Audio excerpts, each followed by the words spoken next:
Madame, Monsieur, tout récemment, le président Paul Biya, lors de sa communication spéciale au cours du dernier conseil de ministres tenu au Palais de l'Unité à Yaoundé, Paul Biya demandait à ses ministres, prescrivait à ses ministres de faire en sorte qu'il y ait une réduction des dépenses de l'État. Alors, mais sauf que là, le président sud-africain Cyril Ramaphosa vient de montrer au Cameroun comment on doit faire, puisque lors d'un récent déplacement, le président sud-africain a pris évidemment un vol en classe économique, un vol commercial, ce qui est donc, comme on le dit, prêché par l'exemple pour un vrai leader. Madame, Messieurs, bonjour et bienvenue sur Equinox Télévision pour ce nouveau numéro de votre émission 10-12, le Zénith de ce lundi 2 avril 2018 avec toute la grande équipe qui est là en place pour vous accompagner.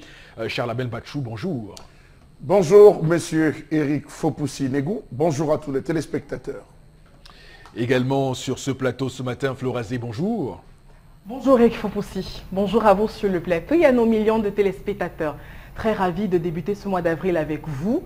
Et puis lorsqu'il sera 11h passé de 6-7 minutes précisément, nous allons donc revenir sur l'information qui fait le buzz sur la toile. Vous ne perdez rien à attendre. Les informations qui font le buzz ou une seule information, Florazé? Des informations, Eric Fopoussi. D'accord.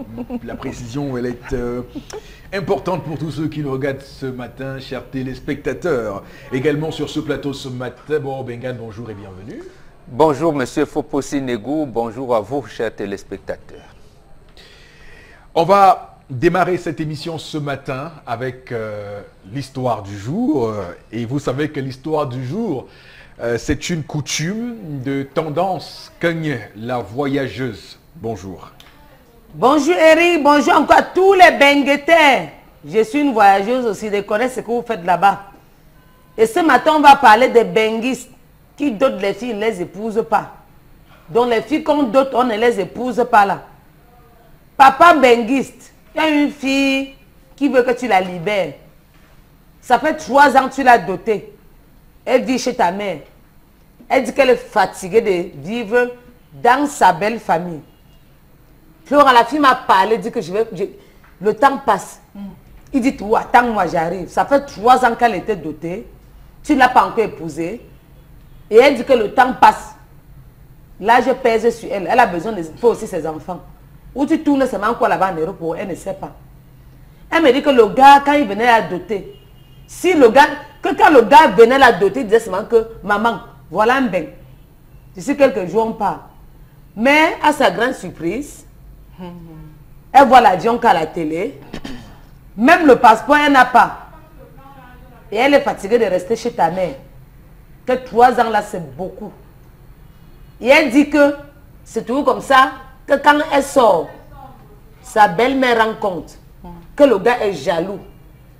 Il est toujours en train d'appeler, il met la vidéo. Il appelle vidéo, Viber, Messenger, il met la vidéo. Le jour qu'elle n'est pas connectée, le gars appelle sa mère, la mère rend compte. Et elle dit encore qu'elle est fatiguée, qu'on contrôle ses faits et gestes. Elle ne peut pas aller chez elle en week-end. Le gars va appeler sa mère, dit qu'elle est partie chez elle, la mère va rendre compte. Elle se sent frustrée, elle dit qu'elle n'est même pas sûre que le gars va l'épouser.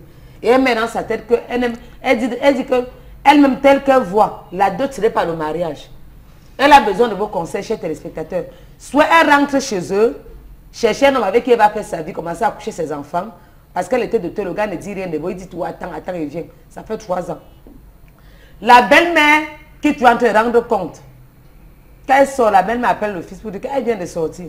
Quand elle rentre, la belle-mère appelle, elle dit, elle est rentrée à 21h. Elle est rentrée à 22h. Elle est rentrée à 18h30. Elle venait de sortir, donc elle est fatiguée, elle est un peu frustrée. Elle a besoin de tous les téléspectateurs ce matin. J'en ai terminé, Eric. Et je vous reviens. C'est une question que nous mettons sur la table ce matin pour questionner clairement et excuser cette tautologie parce qu'il va falloir qu'on soit précis dans les termes que nous allons employer ce matin. Et l'amour à distance, c'est bien cela qu'il s'agit aujourd'hui. Relation à distance, on se demande même comment ça se fait. D'abord, pourquoi les Africains qui vivent en Europe ont tendance à revenir au bercail chercher épouse? Je ne sais pas ce qu'on leur a dit sur les épouses restées au bercail. Y a-t-il pas des femmes là-bas, camerounaises comme lui, qu'ils peuvent épouser? Je me pose cette question-là vraiment de manière naïve ce matin. Hein. N'y voyez pas une polémique. Également, est-ce que la dot, on sait que la dot vaut mariage en Afrique. Est-ce que lorsqu'on a fait une dot, on est obligé de faire un acte devant l'officier d'état civil, acte de mariage, pour que ce mariage-là soit beaucoup plus solide? C'est une question qu'on évoque ce matin. On ne fera pas d'a priori ou de présomption. Hein. Nous ne ferons pas ça ce matin. Et la troisième question, c'est bien sûr cette femme qui se sent esselée, seule. Elle n'a pas son mari près d'elle. Les obligations conjugales prévues par le mariage ne sont pas respectées. Vous comprenez ce que je veux dire? Donc, elle peut se sentir au bout de 3 ans, si c'est une femme fidèle, je préfère le dire ainsi, en manque de présence, d'affection de son époux. C'est vrai qu'il y a des appels et tout ce qu'on peut imaginer.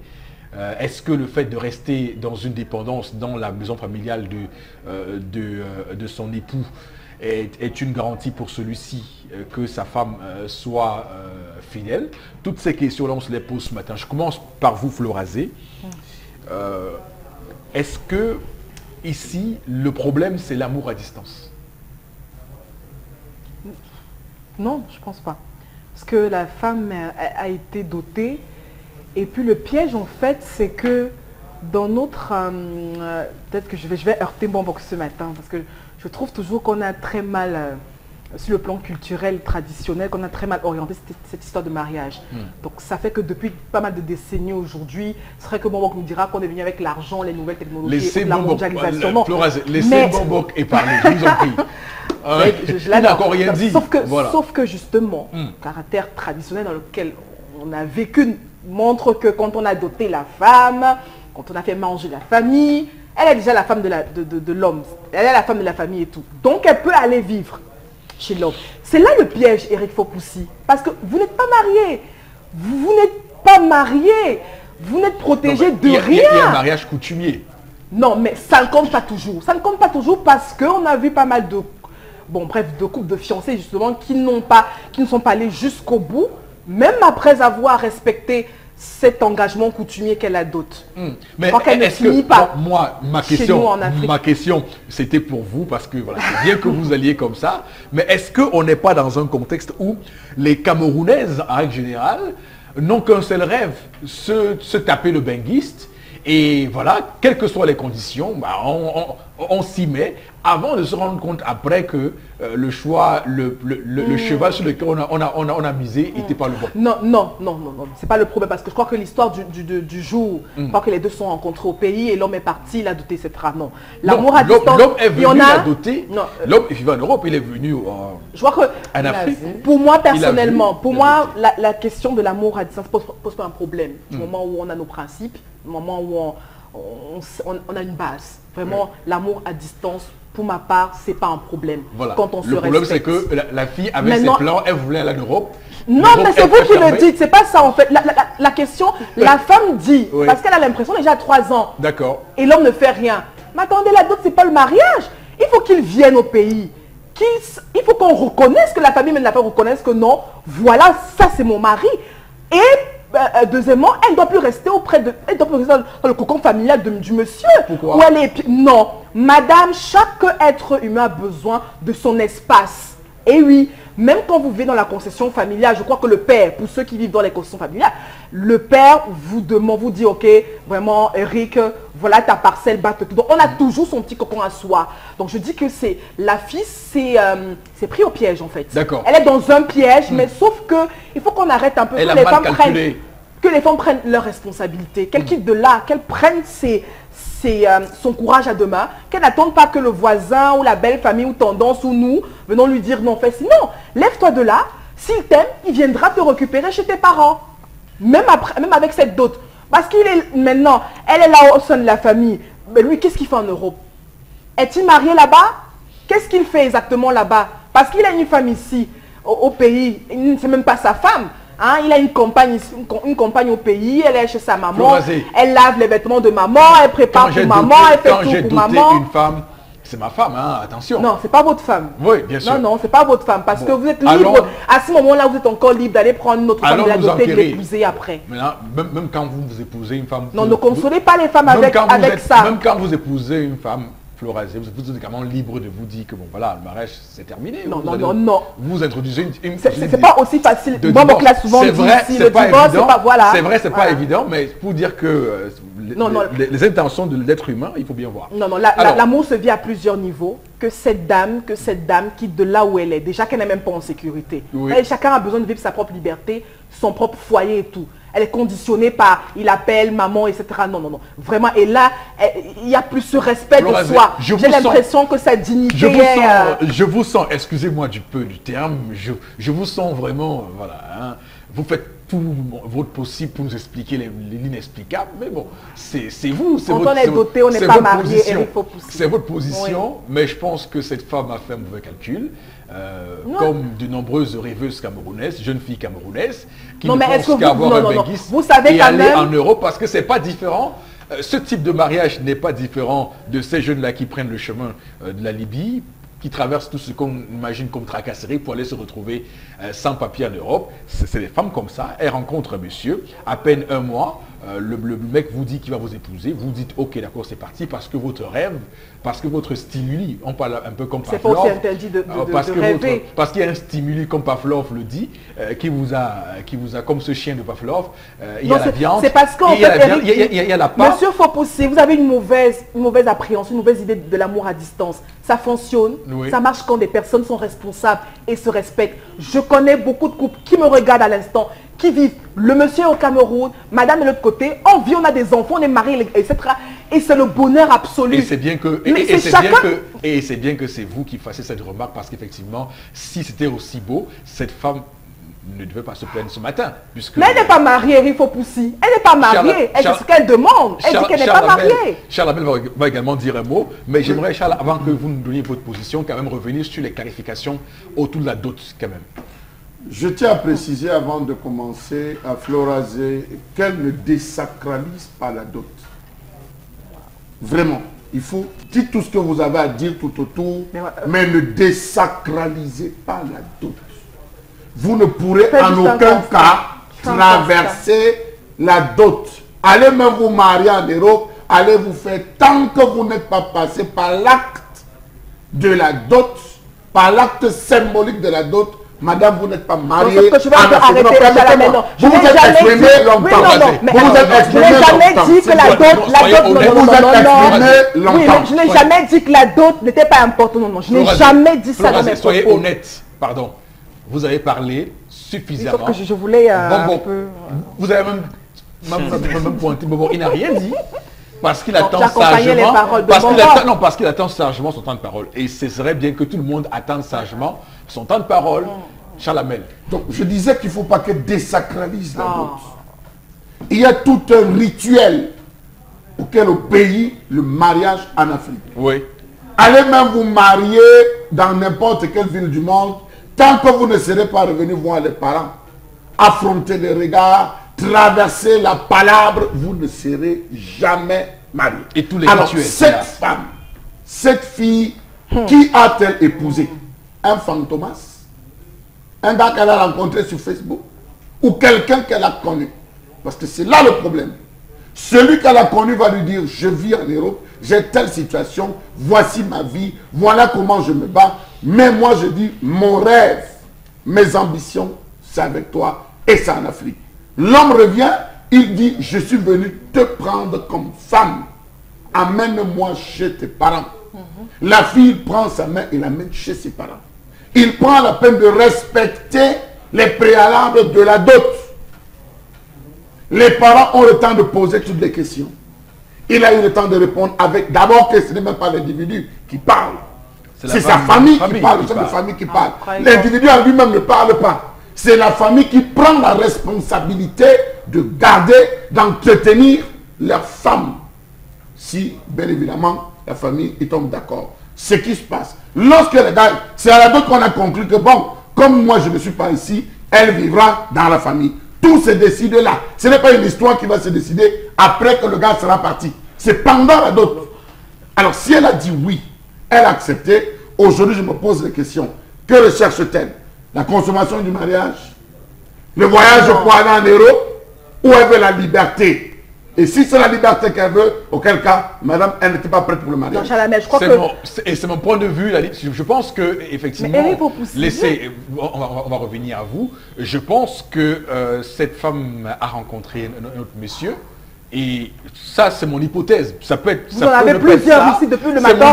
C'est mon hypothèse. Je pense qu'elle a rencontré un autre monsieur et qu'elle se rend compte aujourd'hui que elle veut casser ce mariage et elle trouve des subterfuges pour y arriver. Bon, Bengan, c'est à vous la parole maintenant parce qu'on doit pouvoir faire le partage équitable des temps de parole pour que on ne puisse léser personne sur ce plateau. Oh, Bengan, que voyez-vous dans cette histoire de la hauteur de votre sagesse? Comment comprenez-vous la réaction de cette jeune femme? Première chose, nous sommes en train de déconstruire le monde. J'entends souvent des termes village planétaire. Et si Facebook est venu, elle a même parlé des vidéos. On dit là, c'est pour essayer de matérialiser des trucs. Ce village planétaire n'existe pas. Si ce village existait, il y aurait eu communion, je veux dire, rencontre entre les habitants de ce village. Vous vous appelez, même l'argent, on envoie l'argent, mais il est interdit aux villageois de se rendre visite. C'est-à-dire quoi? Pour le cas précis, si les Européens qui parlent de village planétaire avaient intégré les contours d'un village, cette femme aurait été avec son époux depuis longtemps. C'est-à-dire qu'on aurait considéré qu'en Afrique, la dot, ça veut dire mariage et procéder au regroupement familial. Or, on déconstruit la société. Vous voyez, on reste maintenant dans des spéculations et tout, première chose. Deuxième chose, et je vais dire, ça ne commence pas d'aujourd'hui. Même à l'époque de Paul Biya et même avant eux, les mariages se concrétisaient comme ça. Et généralement même, l'homme qui venait, qui se mariait, ne connaissait même pas son épouse et vice-versa. C'est-à-dire, comme c'est une affaire de famille, il a passé son bac, il est en Europe, études, et la famille reste regardée à côté. Est-ce que vraiment on a vu une fleur là, on voudrait, ça s'est assez, on dotait, et quand on venait, il y avait même des mariages par procuration. C'est-à-dire que ces gens qui étaient là n'ont pas pu venir en congé pour faire le mariage civil. Et un de ses cousins, il signe par rapport à cela. Et on procède par regroupement familial. Ici. Voilà. Maintenant, il faudrait que les filles, vous avez prononcé un terme qui me semble, j'allais dire aujourd'hui, à la mode aujourd'hui, et se rencontrent comment? Là n'est pas le problème. Le problème, c'est que au moins les deux familles se connaissent. Et on a pris la femme, elle est en sécurité. Je dis, elle est en sécurité dans sa belle famille. Donc, elle est allée chez elle. En principe, moi, la seule chose qu'a relevé Charles Hamel et dont je partage le point de vue, est-ce que la consommation du mariage, d'accord, dans la consommation du mariage, on peut lui dire, non, ma fille, attends un peu, attends, ça va arriver. Et pendant ce temps, on la remonte parce que, justement, mais on la remonte dans l'encadrant lui disant, non, supporte, voilà, nous sommes en ville ici à Douala Yaoundé, mais le village c'est là, elle va avec sa belle-mère, elle monte et descend, quelquefois sa maman vient l'assister parce que effectivement son mari n'est pas là pour consommer le mariage, on l'encadre dans ce cadre-là. On lui donne des potions aussi pour la ludo, etc. et tout, parce qu'il faut bien qu'on y pense aussi, parce que le monsieur, déjà 3 ans, 4 ans, 5 ans, il reviendra donc quand? Mais je peux vous dire... Il reviendra donc quand? Florazé, je peux vous dire que, connaissant les pratiques de ce village planétaire que vous abordiez tout à l'heure, je peux vous dire que les gens ont commencé à faire l'amour au téléphone. Hein. On consomme le mariage par téléphone. Donc ils appellent, ils simulent des situations d'actes. Et ça se passe. Je veux dire, j'ai eu des témoignages de personnes qui me disent ressentir, effectivement, qui me disent, ressentir des choses, et même atteindre l'orgasme par ces moyens-là. Donc, ils ont trouvé une solution à ce problème. Moi, j'interpelle toutes les femmes africaines aujourd'hui. C'est-à-dire que ne faites pas comme si l'histoire commence aujourd'hui. Lorsqu'il y a eu cette rencontre entre l'Occident et nous, qu'est-ce que la femme a parlé? Et il faut écouter cette femme, il faut la lire, il faut voir ce qu'elle a dit, la grande royale. Elle a dit ceci pour les femmes. C'est qu'on ne gagne, vaut-il c'est qu'on va perdre? Elle a dit non.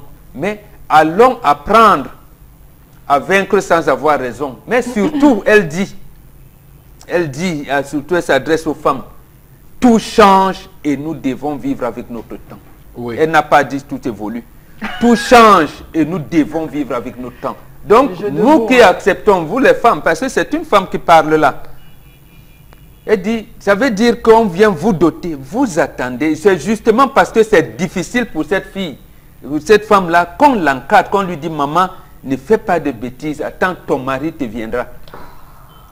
Précisément parce que c'est les autres femmes qui lui disent ça, accepte, attends, on sait que c'est difficile, et il reviendra. Et vous parlez par téléphone, et vous avez bien fait. Il dit, il y a des vidéos, voilà. Appel vidéo et voilà. Tout le reste. Moi, j'étais ahuri, quand j'ai reçu ces témoignages-là de ces personnes, de ce que elles géraient cet aspect du couple-là. J'étais ahuri, j'étais surpris. Non, pourquoi? Moi aussi.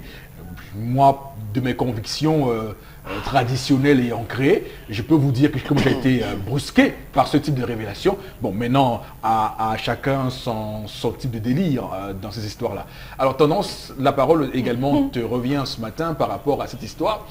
Cette femme que tu as rencontrée, bon, tu as vu que sur ce plateau, nous sommes tous, pas dit tous, c'est excepté Florazé, nous pensons qu'il y a quelque chose qui ne va pas, qui ne tourne pas rond dans cette histoire. Tu sais que, Eric, on va attendre jusqu'à quand? Quand tu as 1 an, c'est beaucoup. 2 ans, c'est beaucoup. 3 ans, c'est largement suffisant.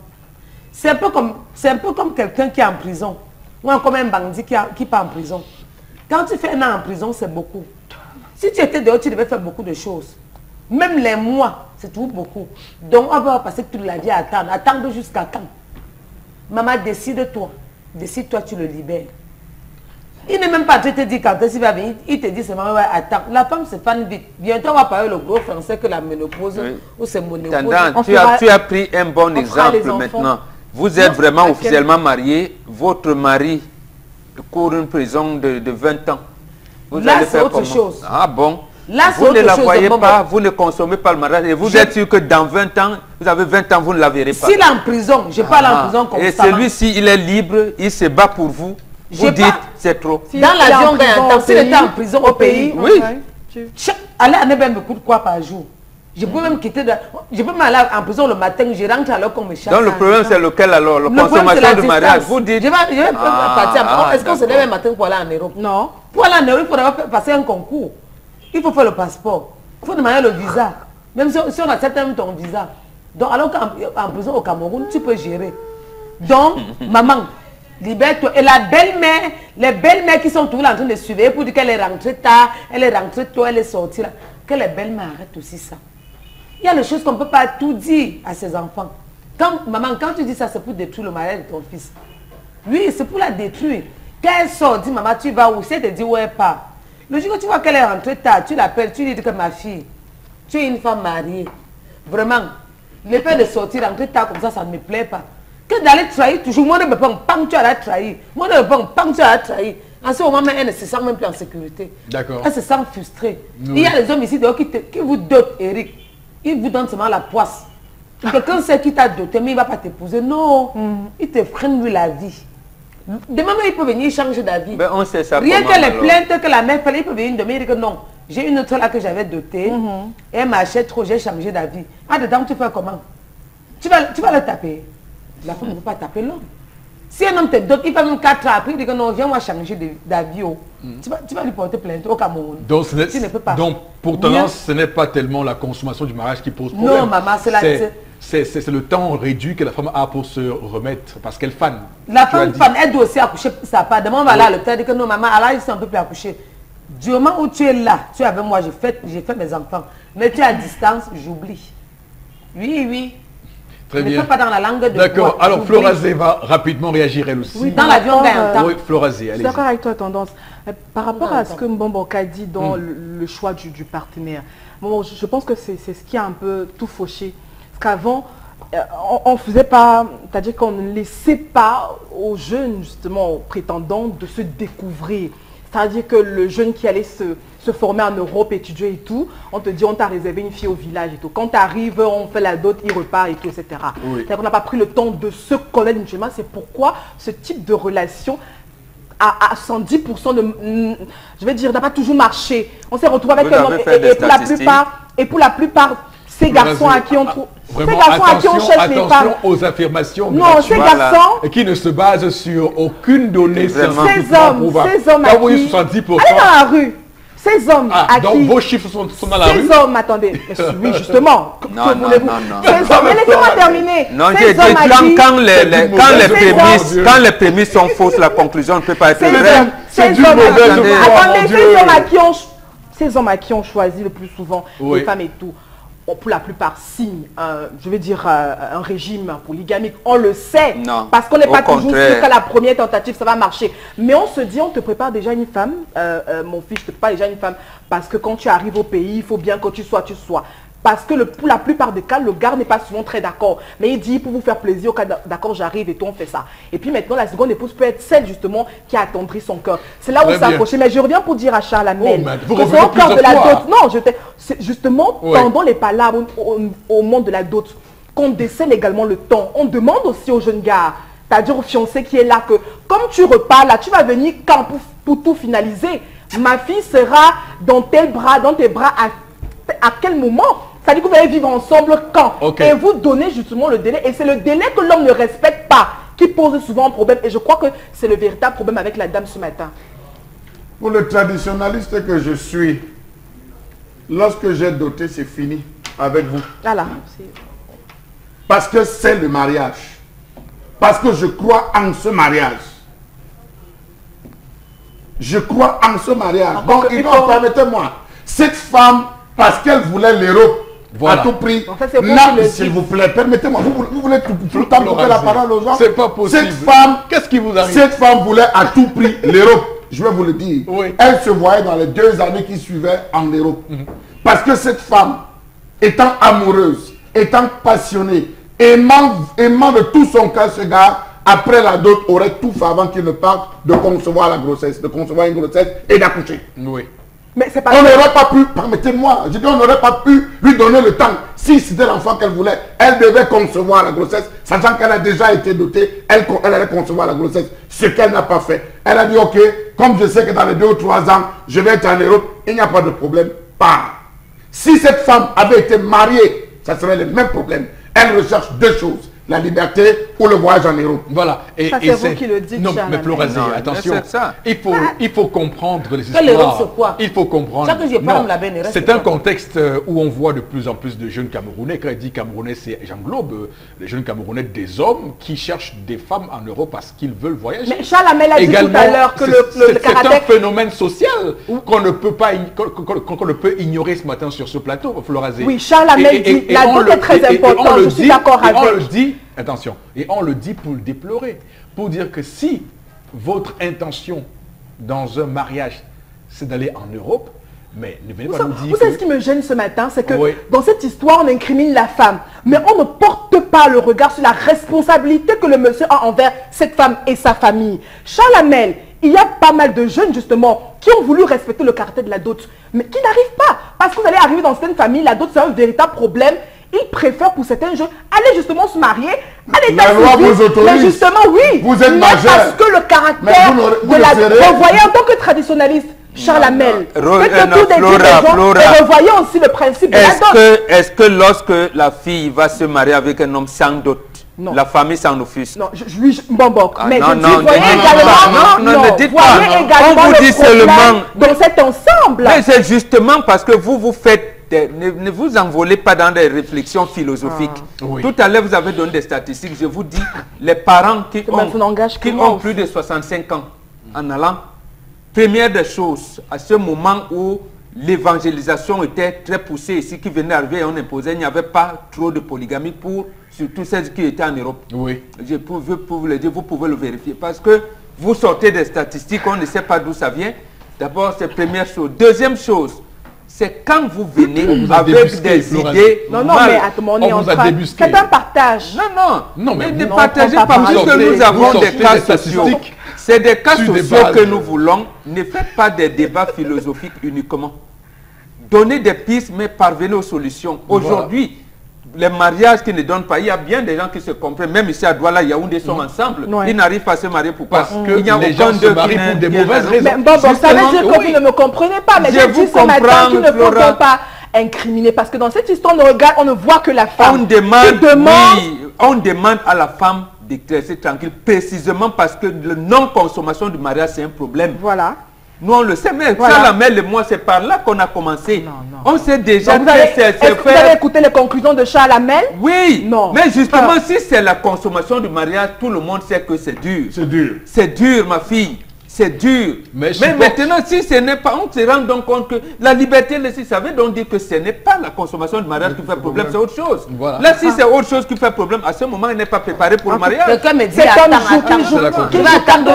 qu'ils disent la vérité. Il n'est même pas prêt à arriver l'année prochaine. Donc, on a déchiré 3 calendriers. Qu'est-ce que tu en sais? L'année prochaine, on va encore déchirer le 4e calendrier. C'est vrai, tendance. Le temps passe. C'est 3 calendriers qu'on a déchiré. Qu'est-ce que tu en sais, tendance? Quand un an passe, on déchire un calendrier. Peut-être que le gars est en train de se battre. Oui, comme toujours, on est toujours en train de... Deuxième année, c'est le deuxième calendrier. La vie n'est... Attends, la vie n'est pas facile. Mais attends, a-t-elle des qualifications pour travailler en Europe? Quand elle va retrouver son mari, a-t-elle des qualifications pour travailler? Pourquoi pas? Comment on vit là-bas? Son mari a une location là-bas où il a construit. Mais c'est ce qu'il doit dire. Mais justement, c'est pour ça qu'on lui dit, maman, c'est déjà difficile à supporter. Mais dites donc la vérité à la dame. Donnez-lui. Non, dites la vérité à la dame. Libérez-la. La vérité, qu'il dise ce qu'il subit en Europe pour que la dame comprenne et qu'elle ait plus justement à donner ses arguments. On va lire les messages florazés, mais avant, mais j'aimerais commencer à cette fille. On n'en sait rien. Au lieu de se plaindre des 3 ans, qu'elle fasse tout et tout pour que son mari revienne peut-être pour 2 semaines de vacances au Cameroun. Ah bon, donc elle est encore dans la supplication. C'est ça, Eric? Elle est mariée déjà. Elle est mariée. Elle n'est pas mariée. Elle n'est pas mariée. C'est l'alliance qui monte. Les messages florazés. Nos grands-mères n'avaient pas d'acte de mariage. C'est que c'était avant. À l'époque de nos ancêtres. Et il y avait des mariages plus solides qu'aujourd'hui. Voilà, pour les SMS. Oui, mais allez-y, bonjour. Nous sommes tout de suite bonjour à toute l'équipe. Voilà, pour moi, l'amour à distance, je ne refuse pas, mais qu'il y ait vraiment de l'amour entre les deux individus. Ça pourrait changer les choses. Voilà, la femme devrait suivre son cœur. Voilà, seul le vrai visage c'est le seul elle-même, c'est le vrai visage de son amour, je pense bien que c'est ça. Elle nous raconte les détails en sa faveur, mais que dirait donc le benguiste dans cette histoire? C'est Candide Aïdéa qui réagit. Voilà, une autre réaction, le mariage, le vrai, est celui coutumier. La décision vient d'elle, puisqu'elle savait qu'il était benguiste. Voilà, c'est un défaut de Bafia qui réagit ce matin. Une autre réaction. Il faut que cette fille fasse attention. Beaucoup de ces gens-là mènent une double vie en Europe. L'homme vient faire plaisir à sa famille pour qu'il dise qu'il est aussi marié. Alors, donc voilà, il faut également regarder il fait lui sa vie là-bas bien. Tu n'appelles pas à l'heure que tu veux. Thomas a aidé à la vie lumière est très représentée, donne son avis ce matin. La femme ne doit pas être comprimée, ni même surveillée excessivement. Alors, pour moi, elle doit aller chez elle, attendre le meilleur comportement de son futur mari. soit se trouver un autre prétendant parce que le temps passe et la femme est sensible au temps. Soit il loue une maison, même il la met dedans. Merci beaucoup à vous, chers téléspectateurs, pour vos nombreux messages. On va faire l'effort de lire encore le maximum. C'est tout pour cette première articulation de l'émission consacrée à l'histoire du jour.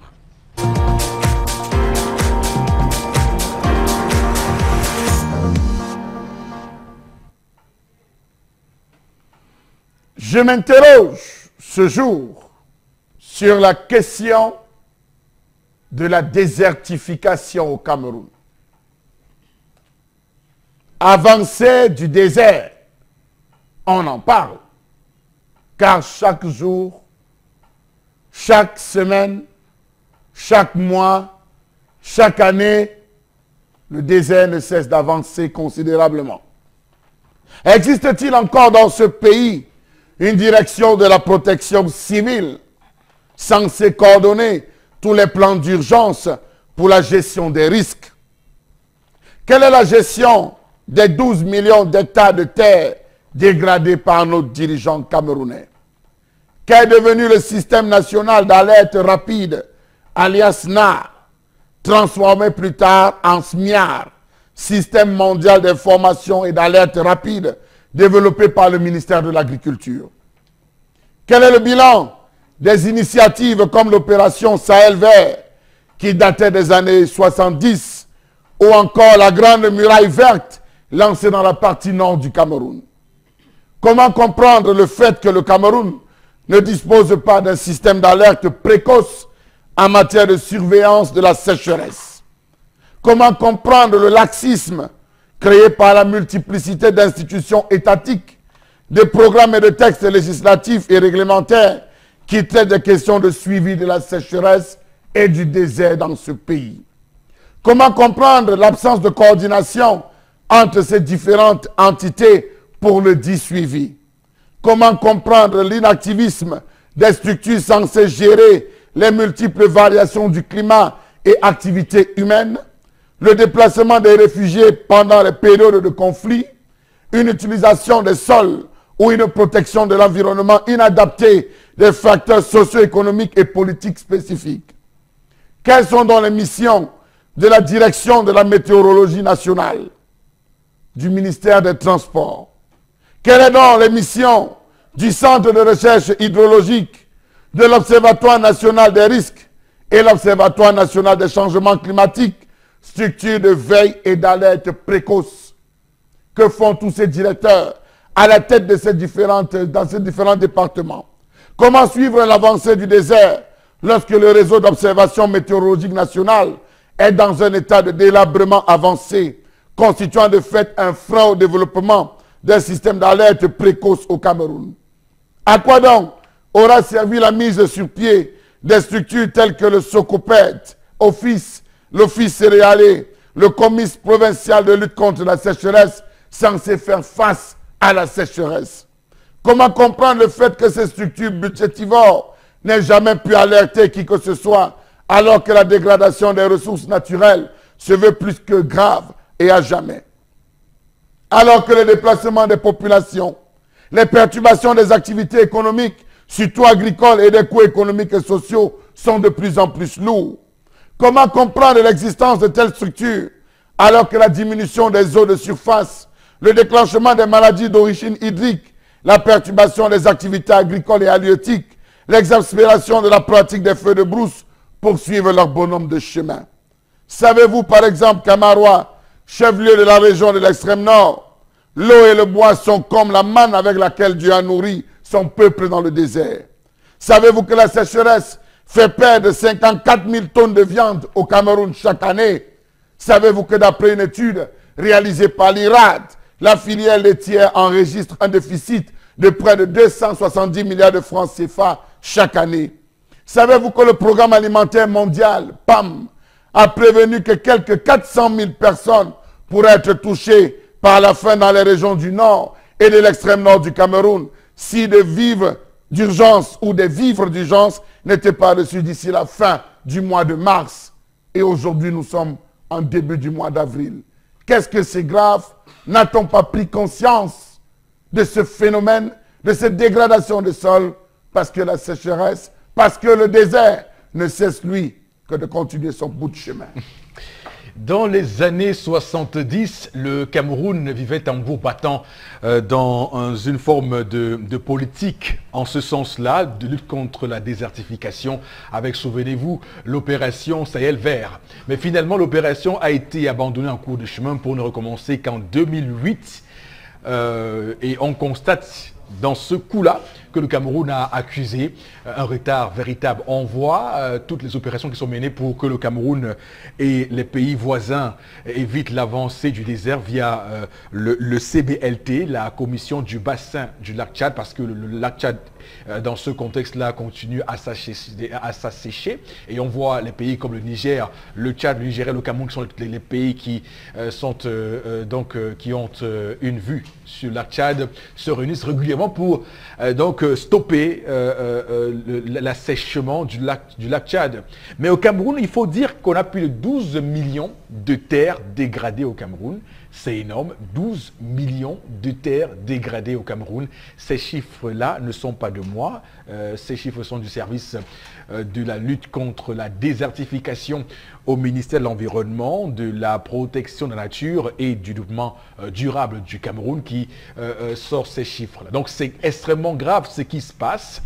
Le reboisement, on peut voir que ça traîne la patte, puisque comme l'a dit Charles Lamel dans son brillant exposé, l'eau et le bois sont des mannes qui ne sont pas visibles là-bas, dans cette partie du pays, à l'extrême nord du Cameroun. Bon, Bengan, rien que pour comprendre ce phénomène, avec d'abord, pourquoi avoir stoppé l'opération Sahel vert pour reprendre en 2008?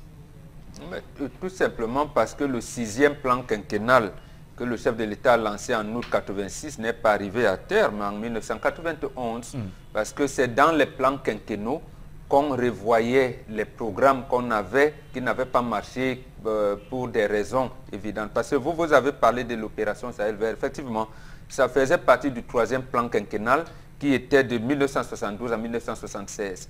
Et il s'est passé deux choses fondamentales. D'abord, la crise du pétrolière, mais surtout la sécheresse, a fait que le budget, et du moins, je vais dire, les projets retenus pour ce 3e plan quinquennal n'ont pas été atteints. On les a reconduits au 4e plan quinquennal de 76 à 81. Et on a donc procédé à ce que vous avez appelé commission du bassin du lac Tchad, où c'est même un Camerounais qui a été secrétaire permanent pendant plus de 20 ans, pendant plus de 30 ans. Et on avait abouti à des études qui faisaient que dans la province du Nord, qui englobe aujourd'hui les 3 provinces septentrionales, dans la province du Nord, qu'on procède à l'irrigation. Oui. C'est-à-dire que, d'abord, vous avez parlé de la sécheresse, que les herbes devaient pousser, y compris les arbres.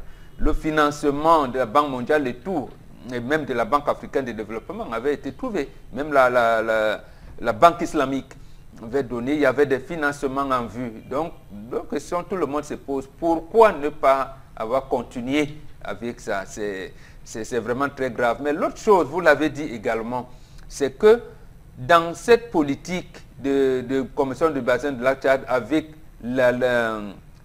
j'allais dire l'arrêt de la désertification, donc oui, pour aller végéter, le Cameroun avait encore mis en place la politique de reboisement. Donc en fait, le Grand Nord devait bénéficier de 2 projets. Une politique de l'arrêt de la poussée du désert, mais également de reboisement. Mais ce reboisement devait intégrer d'abord en priorité la région de ce qu'on appelait à l'époque la province de l'Est.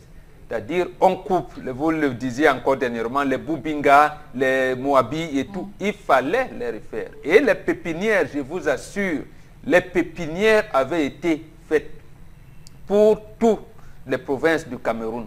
Que ce soit le littoral, le sud, le centre, l'est et tout, toutes les provinces. Mais beaucoup de ces arbustes ont été détruits. Ont été diminués. Et donc c'est ça. Voilà où on a abouti. Mais pourquoi on aboutit? on vous dira que oui, mais le chef de l'État a vu juste, c'est pour ça qu'il a créé le ministère de l'Environnement et de la Forêt. Et oui, il a vu juste, c'est pour ça qu'il a disloqué le ministre, maintenant c'est la flore, la faune. Et on ne voit aucune politique. Mais le clou de mon point de vue... Un ministère quand même qui est assez long, hein, je veux dire. Voilà. C'est assez long. Ministère de l'Environnement, de la protection de la nature et du développement durable. Voilà. Et pour montrer qu'on n'a pas de volonté politique pour faire le déboisement et encore l'opération Sahel vert, on a dit, je pense que c'était l'année dernière, on a confié au Conseil économique et social de réfléchir sur ces affaires-là. Vous allez me dire que le Conseil économique et social, qui a 4 personnes, vend aujourd'hui Yang-Luc, qui a plus de 75 ans, Zété Emmanuel, plus de 75 ans, Kadi Defosso, 80 ans, et Victor Fotso. Victor Fotso. C'est eux qui vont réfléchir sur la protection de la nature, qui vont donner, qui vont conseiller le gouvernement dans comment, vous appelez ça comment, le changement climatique aujourd'hui. Oui, le changement climatique. Voilà. En séquence, c'est ce Conseil économique et social là, qui avait, je vous le rappelle, 150 membres. C'est-à-dire que le Conseil économique et social doit avoir 150 membres, mais il ne reste que 4 vivants. Voilà. Et on ne veut pas remplacer les 146 autres qui sont... Alors, Florazé, tout récemment ici, j'évoquais l'exemple d'Israël, comment ils ont réussi à irriguer le désert qui leur sert de territoire. J'ai jamais compris pourquoi dans la Bible on dit que c'est la terre promise et pourtant c'est l'environnement là-bas est assez hostile. J'ai jamais compris pourquoi c'était la terre promise, parce que rien là-bas ne présage d'une terre promise. Mais quand même, ce qui est intéressant, c'est que c'est pas la terre promise naturellement, mais ils ont quand même des cerveaux promis, parce qu'ils ont réussi là-bas à irriguer le désert et à y installer des vastes champs. Ils exploitent ce désert-là. Au Cameroun, c'est pas encore vraiment le désert. On est encore le désert avant, mais c'est pas encore vraiment ça. Mais on se rend compte qu'il y a une panne d'inspiration pour pouvoir trouver des solutions à cela. Non, il n'y a pas une panne d'inspiration, il y a un manque de volonté. Je trouve qu'il y a une panne d'inspiration. Classi bien dit. Va dire qu'au Cameroun, il y a beaucoup d'ingénieurs qui peuvent faire ci, faire ça, mais ils ne sont pas intégrés. Mais j'estime quand même qu'il y a une panne d'inspiration. Et quand vous dites qu'il y a panne d'inspiration, manque de volonté politique. Et oui, peut-être panne d'inspiration, donc ça veut dire que ces personnes qui ne peuvent plus avoir des idées assez fraîches, qui ont le poids de l'âge qui pèse justement sur les épaules, donc du coup qui devraient libérer pour permettre justement aux ingénieurs à la mémoire fraîche, aux idées fraîches justement de les laisser s'imposer. Mais attendez, c'est un très bon sujet ce matin que Chalamel, et vous l'avez dit, pendant que tout le Maghreb ou alors les pays de l'Orient qui justement gravitent autour du désert s'investissent, vous savez combien de touristes justement s'investissent dans le désert, ils vivent bien, etc. et tout. Pendant que justement, comme vous l'avez dit, on n'est même pas encore à ce niveau. Mais est-ce que vous savez que des Chinois qui sont là, et justement dans cette partie du pays, à Marois, un peu plus loin, investissent ce sol et vivent très bien. Et Chalamel l'avait dit, s'il y a tant quoi, nord et tant, et c'est pas la même air qu'on respire de ce côté. Bon, vous voyez que vraiment c'est manque de volonté politique. Donc c'est un refus total et de laisser la population crever. Sécheresse sévère. C'est-à-dire qu'on n'a pas d'eau. On n'a pas d'eau. Et les maladies... Il n'y a pas d'eau et de bois. Et les maladies typhoïdes, crise de choléra, vous vous rappelez, en 2012 et jusqu'en 2016, on a eu justement ce phénomène de choléra qui avait pratiquement pris tout l'extrême nord. Est-ce que ça cessé? Je vous dirais non. On camoufle les chiffres. Ça va de mal en pire, Eric Fopoussi. On est revenu en 2017, en fin d'année, avec cette crise alimentaire. On a eu une dizaine de ministres qui se sont déplacés de l'autre côté. Après ça, il faut pousser. Vous avez entendu une information par rapport, vous avez entendu une information pour confronter. Mais vous croyez que les conditions des populations de ce côté ont changé? Je vous dirais non. C'est grave. Alors, ils vous diront que c'est à cause de Boko Haram, puisque dans ce pays... Attends, ils ne sont pas venus rendre... Il faut quand même qu'ils rendent compte à l'Assemblée nationale. Au moins. Qui viennent dire à l'Assemblée que non, Boko Haram nous a empêché. Oui, que Boko Haram a empêché qu'on implémente toutes les politiques qui étaient prévues dans ce sens. Parce que je dis, vous allez dire que j'ai des références à l'extérieur, mais c'est vraiment une honte pour nous Camerounais. J'ai regardé un reportage il y a 5 ans à la télévision où je voyais des Japonais faire des champs sur des gratte-ciel en plein Tokyo. C'est-à-dire que les grands gratte-ciel là, ils font des champs, ils appellent ça agriculture urbaine. C'est-à-dire que c'est extraordinaire ce qu'ils réussissent à faire en plein centre urbain. Ils n'ont pas assez d'espace là-bas, donc tout ce qu'ils trouvent comme petit espace, ils font même l'agriculture en plein, en sous-marin, dans l'eau, ils construisent des... Mais c'est terrible. Mais Eric Fopoussi, oui. Moi je dirais à la population ce matin de ne plus se laisser berner. Parce qu'on est en pleine campagne, ils viendront là à Maroua, à Guinadji, ils iront en Garoun, etc. nous faire des grands discours et autres. Non, vous avez encore la possibilité même de dire non, on n'en veut plus de ces discours. Donnez-nous, permettez-nous de cultiver, permettez-nous d'avoir des terres, permettez-nous de vivre bien au moins le minimum. D'accord, ok, Charles Abel. Vous savez ce qui tue ce pays, je vais vous le dire, c'est la création des comités inutiles et stériles. Comités, programmes, observatoires inutiles. C'est tout simplement chercher comment nourrir des gens. On a lancé le système national d'alerte rapide, dont l'objectif était de savoir repérer rapidement les zones de danger, d'alerter l'opinion nationale, d'alerter le gouvernement et de dire que ça ne va pas. Quelque temps après, ils disent que non, le SNA, il faudrait qu'on passe à autre chose. Système mondial d'information et d'alerte rapide. On a traîné pas une, pas deux, pas trois fois, rien. On dit bon d'accord, il faut laisser. On va créer le centre de recherche hydrologique du Cameroun pour travailler. L'Observatoire national des risques. On va chercher l'Observatoire national des changements climatiques. La direction de météorologie nationale.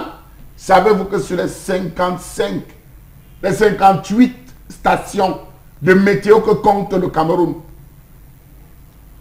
seulement 3 fonctionnent. Sur les 55 stations, 58 stations météorologiques du Cameroun, seulement 3 fonctionnent. Les 55 sont hors d'usage. Pourtant, chaque année, ils décaissent pas moins de 12 milliards de francs CFA d'entretien, maintenance dans ces différents ministères. Alors on parle de quoi? Et des fonctionnaires fictifs on parle qui de touchent quoi? leur salaire chaque fin du mois à ne pas travailler. On parle de quoi? Alors on se retrouve dans un système où nous avons 3 stations météo qui fonctionnent sur 58 et vous vous dites que mais nous sommes dans un bon pays, non c'est grave. Comment est-ce qu'on fait pour rendre la météo? On s'inspire de quoi? On va chercher les sites internet qui viennent d'accord.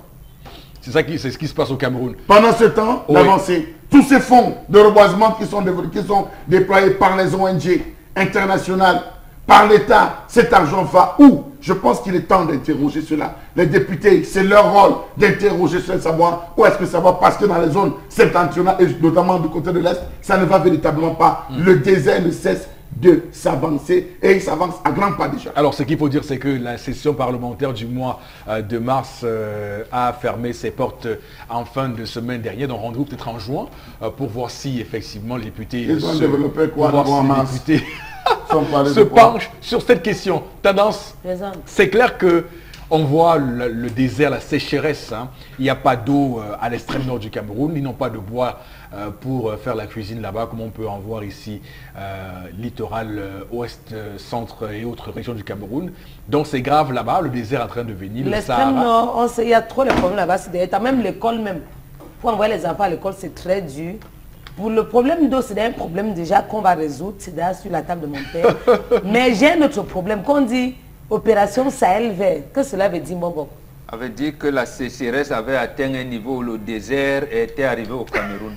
Et il fallait donc considérer que c'est une zone sahélienne, il faut planter les arbres. Ah, donc on a besoin des arbres là-bas. Planter les arbres. À l'extrême nord. Tout à fait. Ah, c'est le caillou là-bas. C'est la terre. C'est la terre. Il faut planter les arbres, les arroser. C'est la sécheresse. Je vois. C'est la sécheresse plus là. C'est vert. Pour que le Sahel devienne la forêt. Je vois. Et on va prendre les arbres là-haut. Mais on est tout. Il pouvait prendre l'exemple de Mohamed Kadhafi. Tenez les plantes ici à Douala sur les routes alors que ça ne sert à rien. Clairement. On va planter les arbres. C'est un petit problème, c'est gérable. Même dans en espérant que les fonctionnaires qui sont chargés de gérer ça, depuis 10 ans, des milliards de francs CFA sont débloqués chaque année pour le reboisement. Et ça part alors où? C'est maintenant que c'est au courant. Dans les poches d'individus qui ont choisi de faire la malle sur l'argent public camerounais, sur l'argent du contribuable camerounais. Voilà ce qui se passe ce matin. Voilà, c'est tout pour ce sujet lié à la désertification au Cameroun. On a bien compris qu'il y a dans tout cela un manque de volonté politique. Il y a ensuite de gros soupçons de détournement sur l'argent qui est prévu pour ces projets Sahel Vert et autres reboisements. Donc, on en parle. L'aménagement même des stations météorologiques. Il faut parler de ça. Oui, donc l'aménagement également des stations météorologiques. Tout cela pose un réel problème de gouvernance au Cameroun. Madame, monsieur, restez avec nous sur Equinox Télévision. C'est tout pour cette première heure de l'émission. Retour donc pour cette deuxième partie de votre programme 10-12, le Zénith sur Equinox Télévision. Merci infiniment de nous accorder vos préférences, madame, monsieur, ce matin sur notre antenne. On va démarrer cette deuxième heure de l'émission avec, comme vous le savez, les nombreux sujets que nous aborderons. Dans un court instant, nous parlerons de ce qui s'est passé ce week-end sur nos routes. Nous parlerons également de la fête de Pâques à la prison centrale de Kondengui. Nous évoquerons toujours dans cette deuxième heure de l'émission, ça c'est important qu'on vous le signale, d'autres sujets importants. Mais avant, nous prenons les différents messages pour assurer l'interactivité de ce programme avec vous, Florazé. Oui. Alors, on va dire bonjour à la population de la cité Sixet à Douala avec la réaction de Robert Banini qui pense que nous devons reconnaître la dot comme étant le mariage. Aussi que la non-consommation de mariage serait une cause de divorce. La femme est sous la menace de la ménopause donc, et ne peut rester, je pense que c'est ça, voilà, et ne peut être... et ne peut attendre longtemps indéfiniment, pardonnez-moi. D'accord. Si l'homme n'est pas encore prêt, qu'il la libère. D'accord. Que de freiner sa vie. Voilà. Par rapport à l'histoire du jour, on a un téléspectateur à Yaoundé qui dit que par rapport à cette situation, il aimerait que cet homme fasse les papiers pour cette femme pour qu'elle aille donc vivre avec lui et profiter pour dire stop au mariage à distance. Si cet homme l'aime vraiment, la femme a vraiment besoin de sa chaleur, la chaleur de son époux, ainsi que l'homme, donc vice-versa. Pour lui, c'est difficile. Alors, il y a une autre réaction qui conseille cette femme de mettre la plupart de son temps à s'occuper de sa belle-mère afin de créer une sorte de complicité entre les deux pour que les plaintes envers son fils soient positives. Cela pourrait susciter quelque chose en son mari. C'est Fabiola depuis Bépanda. Et l'encourager.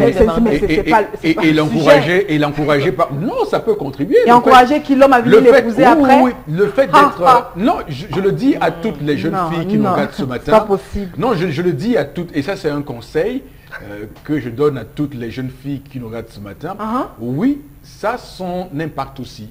D'être gentil avec sa belle-mère. Non, mais sauf elle peut par les rapports... Vous ne savez pas ce que la mère dit à son fils. La mère, c'est sûr que le fils a même eu peut-être envie, un moment donné, de venir récupérer sa femme au Cameroun. Mais sa mère lui a dit, hein, la fille que je vois là, attention, attends un peu. Non. Parce qu'il n'est pas certain il est encore en phase, si ce monsieur est encore en phase d'observation, il n'avait pas à aller doter cette dame. Quand on est en phase d'observation, on ne va pas... Mais Charles, vous a dit que la dot, c'est dans le mariage coutumier, ça veut dire qu'on s'engage. Moi, je crois m'exprimer en français. Non, ce que j'ai dit, il n'est pas encore... Non, il n'a plus besoin de se baser sur sur les dires de sa mère pour dire est-ce que je l'épouse encore maintenant devant le maire ou pas et tout. Non, c'est pas la question. Non. Je dis, c'est pas ce que j'ai dit. Florazé, écoutez quand on parle. Non, mais c'est ce que vous avez dit. Ce que je vous dis, c'est que ça a son impact. Le regard que votre belle-mère a sur vous a son impact. C'est pas l'observation, ça a son impact aussi. Les pourcentages. Voilà. Non, voilà. Flora, j'appuie les conseils de M. Fopossi. Comprenez une chose, justement, vos mariages, ce n'est pas le calendrier que vous faites là. Il y a des données. Vous pouvez vous marier, le lendemain, vous allez demander le divorce. Pourquoi? C'est précisément parce qu'il y a des choses qui amènent vite vers le divorce, l'adultère, qu'on ne pardonne pas. Donc cette femme n'est pas en période d'observation. C'est qu'il y a un comportement, comme disait M. Fopossi, à adopter. C'est ce que disait le téléspectateur. Il n'y a pas de avec, elle ne supplie pas. C'est un comportement digne qu'on conseille à toutes les femmes, que vous soyez mariés ou pas. Maintenant, ici, l'avantage pour elle, c'est qu'on est venu la chercher chez ses parents. Ce n'est pas, elle n'est pas allée dans on vient, on reste. On est venu la chercher. ça la rend encore plus digne de dire on sait, tu supportes encore un peu. Là, quand tout le monde se mobilise, comme dit M. Fopossi, ça peut même faire des pressions à son gars pour dire, mais attends, toi tu laisses la fille là depuis qu'on se... Tu ne sais pas que, tu ne sais pas que... Donc elle ne serait pas seule dans son combat actuellement. Elle serait vous faites comme si c'est de manière arithmétique qu'on règle les problèmes de couple. Sauf qu'il faut un peu de calcul aussi. La mère du gars aurait convoqué un conseil familial pour dire au gars, attention, reviens prendre ta femme au Cameroun. Absolument. Et ça aurait, et ça aurait contribué à résoudre son problème. Non, depuis 3 ans sont passés, donc elle a un autre SMS. Oui. Ouais. Alors, on a Won Yu Emmanuel qui pense que... il donne son témoignage. Il dit qu'il a toqué à la porte de sa fiancée le 2 juillet 2017. Il l'a dotée le 23 décembre 2017. Ils sont allés à la mairie. Ils ont fait le mariage religieux le 17 mars 2018. Et à ce jour, ils vivent pas ensemble. Ils habitaient chacun chez soi, sans consommation. Et on a fait ce mariage religieux le 17 mars 2018. Et ce jour, j'ai consommé le mariage et ça, c'est le respect. On se respectait mutuellement. Vous avez également oublié le volet économique, je ne sais pas si... Oui, pour dire que oui, il a raison de dire que c'est sûr que le gars est en train de se battre en Europe et qui n'a pas encore les moyens de faire venir. Parce que, attention que les Camerounais, normal, il a épousé que les Camerounais comprennent très bien. Que les Camerounais comprennent très bien. L'Europe, c'est pas comme le Cameroun. Hein. L'Europe, l'argent de l'Europe est beaucoup. Non, je vous dis, pour pouvoir accueillir une personne étrangère chez soi, il faut que sur tes feuilles, sur tes déclarations de revenus, on sente que tu as les capacités d'héberger la personne. Hein. Ce n'est pas une affaire où on prend, on fait le peu près. Regarde, l'erreur que tu vois là, je parle en tant qu'une voyageuse. Soit vous êtes prêt, soit vous n'êtes pas prêt. On ne se marie pas pour enlever la honte. Tu ne peux pas te marier pour enlever la honte sur toi. Bien sûr. Ne me dis pas que tu vas te réveiller le matin pour dire que je me marie pour que demain mes copines ne se moquent pas de moi. Non. Voilà. L'erreur, même quand tu travailles, l'argent sort beaucoup. C'est de savoir t'organiser. Sauf que quand tu es en Europe, on ne va pas convertir ça en franc CFA. En franc CFA, c'est beaucoup jusqu'à... Non, on est donc pas... Écoutez ce que M. Fopossi dit. On n'est pas là pour... On est là pour consolider les couples. Je n'ai pas dit non. C'est-à-dire que monsieur s'est revenu en Europe puisse permettre qu'il vive, lui, son épouse et probablement l'enfant qui va arriver. Là-bas, on regarde vos revenus. Est-ce que vous pouvez avoir un appartement? Est-ce que ce n'est pas ici chez nous, on peut dire, j'ai un studio, viens gars, on reste là. Ce n'est pas possible. C'est pour ça que vous qui avez cette chance-là d'être doté ou alors d'être prise en charge par un gars qui vient en Europe et qui plus est, il vous laisse dans sa famille. Ne mettez pas qu'on est en train de me surveiller. Voilà. Là, c'est pourquoi on contrôle mes entrées et mes sorties. Je ne suis pas d'accord. Quand vous êtes donc entre vous, comment on contrôle mes entrées et mes sorties? Quand vous êtes donc entre vous, pourquoi vous ne vous mariez pas simplement avec les gars qui ne sont pas avec, voilà, tout à fait. Non, ne revenons pas sur ce choix. Chacun a un choix de vie. Non, vraiment.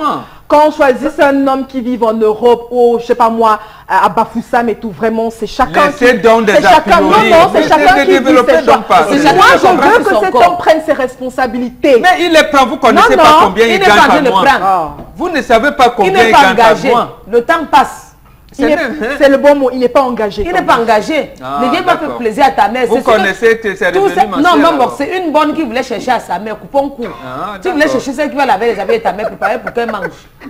Et c'est sûr qu'elle a les doigts usés tendance. Oui. Voilà. Que ma femme un dernier message. Je pense qu'elle ne regrette l'homme qui t'aime, c'est marqué sur à côté. Lui, combien de fois quand tu es amoureux, tu vas que ton gars et toi, vous appelez même 100 fois par jour. Très bien. Oui, tendance. Le matin, tu l'appelles B, ouais, il te dépose. Non, mais attention, le gars, tel que j'ai vu le gars appelle régulièrement. Là, je ne refuse pas. Pour savoir où elle est. Le gars, il est présent en fait. Enfin, ses papiers montent.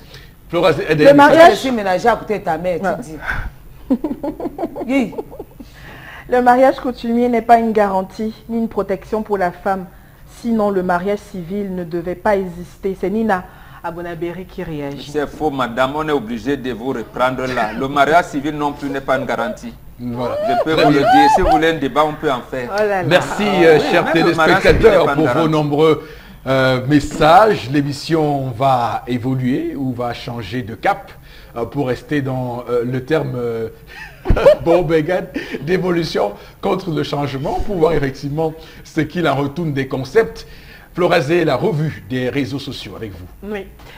3 informations pour cette journée. La toute première, c'est une information triste, mais dans un scénario qu'on a l'habitude d'observer sur nos axes encore général qui frappe pour ce week-end.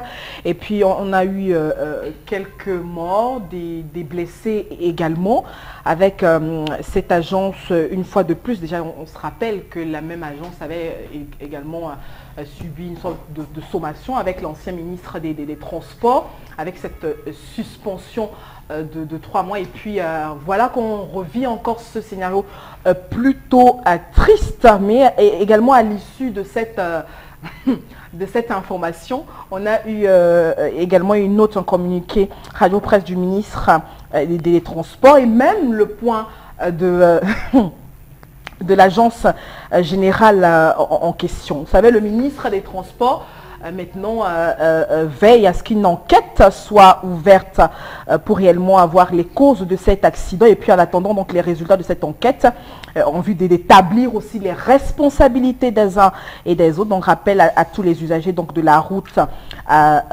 justement à un respect scrupuleux du code de la route, comme vous le savez. Donc en attendant, moi ce que je vais dire premièrement pour les familles attristé, c'est beaucoup de courage pour cette dure épreuve, Eric Fopoussi.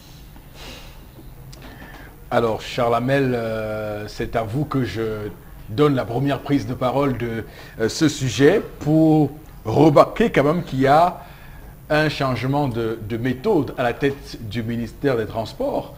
On se souvient que Edgar Alain Bengo avait tout simplement au départ rapidement suspendu cette agence-là, et que Ngalé Bibeye a prudemment demandé qu'on fasse une enquête. Il verra après. Non, il faut dire qu'on fait une très grosse fixation sur Général. Et c'est Général. Entre l'accident de Général et entre le dernier accident de Général et celui-ci, il y a eu combien d'accidents? Il y a ce bus qui s'est renversé ici à Beaumont. On a fait un cas de ça. On sortait les passagers au niveau de l'échangeur. Donc je ne vais pas citer le nom de cette entreprise de voyage qui a fait un dégât où le chauffeur s'est endormi. On n'a pas parlé de ça. Il y a eu plusieurs accidents, on ne parle pas de ça. Mais lorsque c'est général, donc on arrête un peu. Qu'on arrête, arrêtez de faire une fixation. Lorsque vous êtes en route, ça peut arriver. Et d'autant plus qu'on a démontré que, avec Audi, quand on discutait, avec certaines personnes qui nous ont dit c'est le chauffeur du camion. Le chauffeur du camion, on parle de 3e, on parle de 4e position. Chacun y va. Les gens vont copier même sur la toile les éléments de l'accident passé, les différents accidents passés pour venir mettre en commentaire. Donc, je pense qu'il faut le voir. L'ancien ministre Edgar Alain Bengo avait commis un rapport, avait demandé qu'on fasse un rapport, qu'on fasse un bilan médical sur tous les chauffeurs. On s'était rendu compte que il y avait 1000 chauffeurs qui avaient des problèmes de vision.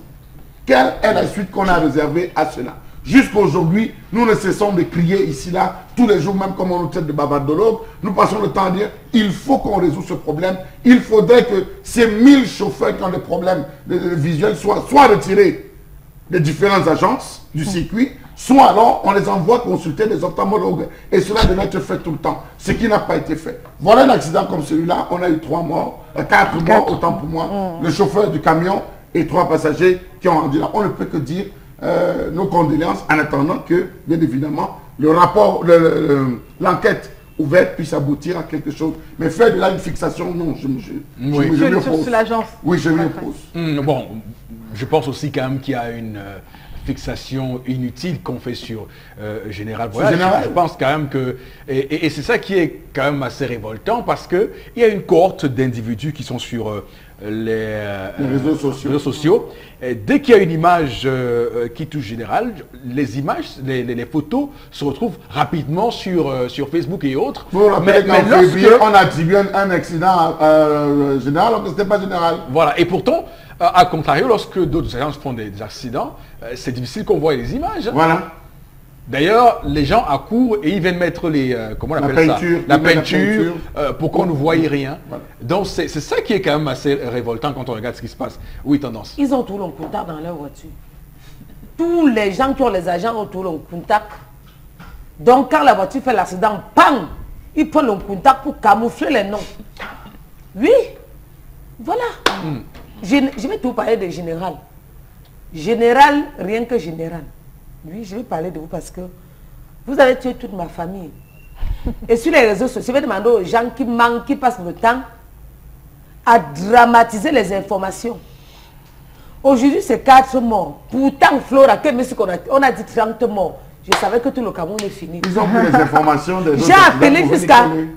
J'ai appelé tout le Cameroun, appelé les prêtres que papa priait pour le pays. C'est après qu'on se rend compte que c'est 4 morts. Bon, c'est pas pour dire que les morts, enfin, vraiment, c'est pas pour dire quand il y a mort, il y a mort. Hein, non, j'ai mal parce que... Il ne faut pas qu'on simplifie les 4 morts. Non, on ne simplifie pas. Voilà. Je ne simplifie pas. Je parle comme ça, j'ai très mal et depuis le jour où je ne dors pas bien. Je me sens très mal. Je demande ce qui ne va pas dans mon pays ici. La dernière fois, c'est que si on pouvait s'entendre, organiser une prière, on prie pour le Cameroun. Et avant de prier pour le Cameroun, il faut aussi que tous les chauffeurs là commencent aussi à faire l'examen de conscience. Comment les gars conduisent les voitures, au lieu de se reposer, ils ne se reposent pas. Les chauffeurs, quand conduisant, ils partent d'abord fumer le banga. Je vais commencer par où ils tirent la colle. Les chauffeurs qui ne se reposent pas, ils sont toujours pressés pour avoir les primes. Si on ne vous donne pas les primes, vous allez mourir. Vous ne pouvez pas mourir si on ne vous donne pas les primes. Que non, si fait tel nombre de tours, on peut me donner ci, on peut me donner ça pour vous montrer que vous êtes trop les meilleurs chauffeurs. Là, quand on voit, c'est pour rentrer. Tu sais pas ce que ça fait quand on meurt par accident, Eric. Tous ceux qui meurent là, c'est les gens de ma famille. Les enfants qu'on a laissés. Les maris qu'on a laissés. Je vais citer où, laisser où. Parfois à cause de la négligence. D'accord. Une petite négligence comme ça, on perd des vies. Et quand on meurt, on ne revient plus. Bon, c'est à vous. Quelles sont les responsabilités que vous dégagez de cet incident du week-end? Incident et accident. Je voudrais, tenter de répondre à votre première interrogation en se rendant pour voir les deux managements, ou alors le management des deux ministres. Oui. Moi, je pense que ce qu'a fait Ngale Bibéhe, c'est ce que les ministres devraient faire. C'est ce que son prédécesseur aurait dû faire, que de faire une fixation sur le général et prendre des mesures. Effectivement, ça a amené l'opinion à penser que le général est mauvais. Cet agent vraiment et tout. Et pourtant, à l'époque, il y avait un camion qui avait étalé de l'huile sur tout le tronçon de la route. Au lieu de procéder par une enquête, nous avons quand même le secrétariat d'État à la défense chargé de la gendarmerie, nous avons la police et tout ça sous la coordination de procureur général. De procureur près de cour d'appel du centre qui diligente tout. Ça veut dire que quand il y a un accident de circulation, on diligente une enquête, on établit les responsabilités. Tendance en a relevé une tout à l'heure qui est d'ailleurs dans cette circulaire du ministre que j'apprécie. Oui. Est-ce que les chauffeurs ne se reposent pas? Ils se reposent. Est-ce qu'on les fait travailler parce que comme avec les élèves, il y avait déjà les congés pour les élèves du secondaire et autres. Est-ce qu'on les a vraiment établi un emploi du temps de telle manière qu'ils puissent se reposer? Est-ce que... Et le ministre a attiré l'attention sur le fait que ce n'est pas parce qu'il y a beaucoup de passagers en route que vous n'allez pas vous reposer. Donc, il faudrait donc faire cette enquête-là pour établir les vraies responsabilités. Et là, maintenant, prendre des mesures, que ce soit administratives, politiques ou techniques. Et là, moi, je pense qu'il y a une avancée dans le management de ce ministère. Nous avons eu l'incident à Tchang qui a fait plus de 27 morts.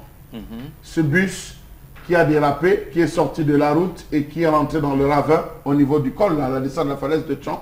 Il y a un bus immatriculé qui n'appartient un bus non immatriculé. C'était un transport clandestin. Un transport clandestin. Je m'étonne que les policiers qui travaillent au niveau du col de la falaise n'ont pas été inquiétés, ni le commissariat. Je m'inquiète du fait que jusqu'à ce jour, les mêmes bus continuent à rallier Douala sur le même axe. Il dit les mêmes bus non immatriculés, n'appartenant aucune agence, continuent à faire ce transport clandestin. Nous avons l'axe EDEA, Douala EDEA. où les Makamazou sont pleins. On attend une hécatombe encore sur l'axe pour pouvoir réagir. Oui. Je crois qu'il y a tellement de travail à faire en ce moment. Il y a du travail qu'il faut faire pour pouvoir essayer de restaurer. Donc, faire une fixation sur une agence, vraiment, il y a d'autres agences. Et c'est la raison pour laquelle ce matin, je tiens vraiment à saluer l'approche du nouveau ministre des Transports, Jean-Ernest Ngalé-Bibeye, qui a tout de suite compris ce qu'il y a à faire, c'est-à-dire de mettre en place une enquête, demander qu'on fasse une enquête, et après seulement, on verra qui est responsable dans l'accident qui est survenu ce week-end. Oui, je suis d'accord avec ce que Charles Hamel dit quand il faut établir les responsabilités des uns et des autres. Aussi très d'accord avec l'approche du ministre.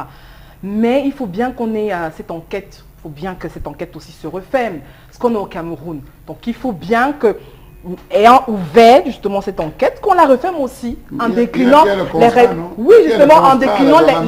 responsabilités. Parce que ce que Charles Hamel évoque entre le clando et les transports fictifs et autres qui se développent à travers nos différents axes, c'est un véritable problème. Ça aussi, il faut que le ministre se penche sur cette question.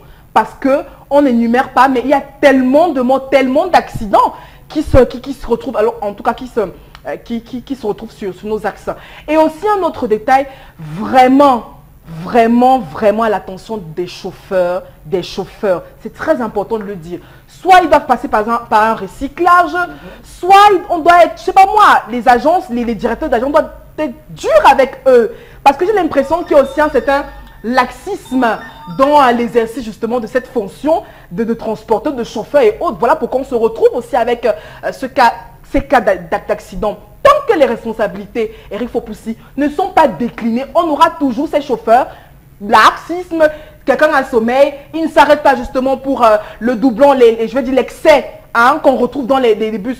On sait très bien qu'un cas de transport doit prendre par exemple 70 personnes, mais on se retrouve avec 100, 105, pratiquement plus le nombre prévu dans le transport. Mais on est là, les usagers sont là, on se tamponne, on est tout ça là, et on va vers Douala. Non mais vous faites la langue de bois, Florazé, et le courage de dire tout simplement qu'un bus doit avoir 2 chauffeurs. Les responsables d'agence et certains employeurs refusent de recruter.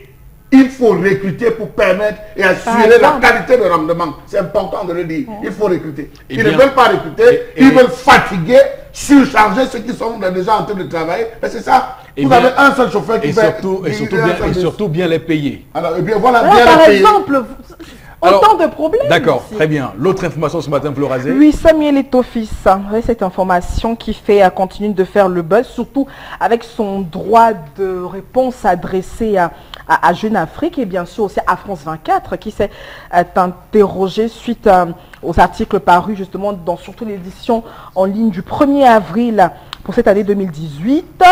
Et Samuel Eto'o-Fils a donc voulu réagir immédiatement. Donc à cet intitulé, on voit bien « Je rêve de la présidence comme Jules César rêvait de Rome ». Samuel Eto'o, candidat à la présidentielle, on s'est interrogé et profitant d'une tradition séculaire liée donc au 1er avril. Et puis certains journalistes ont donc publié aussi cette information sur la table. Vous pouvez imaginer est-ce que ça fait comme buzz. Et on parle également d'une interview fictive. Il le dit sur une supposée volonté de ma part de me présenter au scrutin présidentiel camerounais 2018. Alors sur la table, vous pouvez tout simplement voir son droit de réponse, il bat tout cela en brèche. Et puis on rappelle quand même qu'à défaut il dit se réserve le droit d'intenter une action en justice justement pour diffamation, et il croit justement que tout le monde a très bien compris réellement pour ceux qui sont tombés sur ces propos. Et puis pour ce qui est du fond, je vais essayer de citer un tout petit peu Samuel Eto'o-Fils en tant que ce qui concerne les références malsaines à la première dame du Cameroun, car mon épouse ou à mon rapport à la gestion du pouvoir et des relations avec mes aînés. J'estime que les propos attribués à ma modeste personne sous le couvert d'une supposée farce sont absolument réducteurs et dénotent un manque de respect total de la part de leurs auteurs qui prétendraient qu'en 2017, j'aurais déclaré avoir toujours rêvé de faire la politique en précisant que le moment tant attendu est enfin là.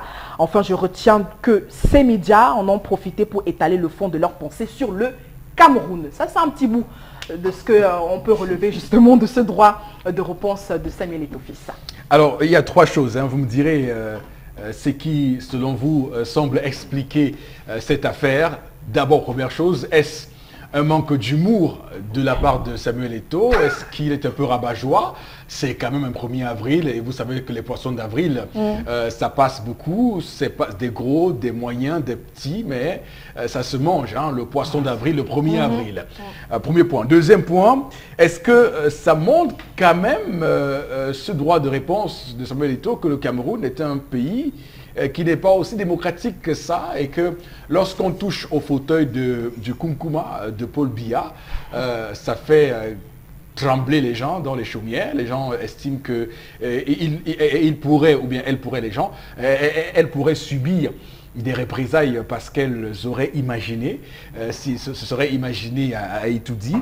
Et bien aussi, troisième chose, est-ce que Jeune Afrique a une petite saveur qu'elle crée, quelque chose qu'elle voudrait faire pour déstabiliser le Cameroun?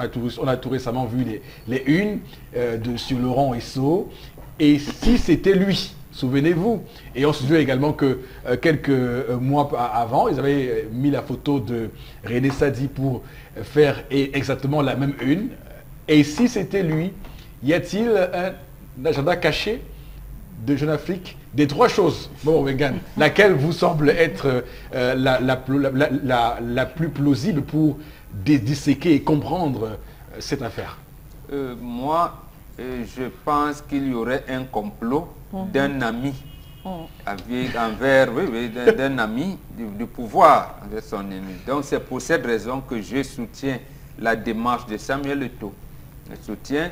Ça, on n'appelle pas ça poisson d'avril. Ça, je dis, c'est un caïman ou un crocodile. Bon, il n'y a pas de crocodile d'avril. Ils n'ont jamais, même dans une de ces publications qu'il appelle la revue, ils n'ont jamais écrit là quelque part Zidane, candidat à l'élection présidentielle en France. Ou bien Zidane pour remplacer Chirac, Sarkozy, je ne sais pas qui.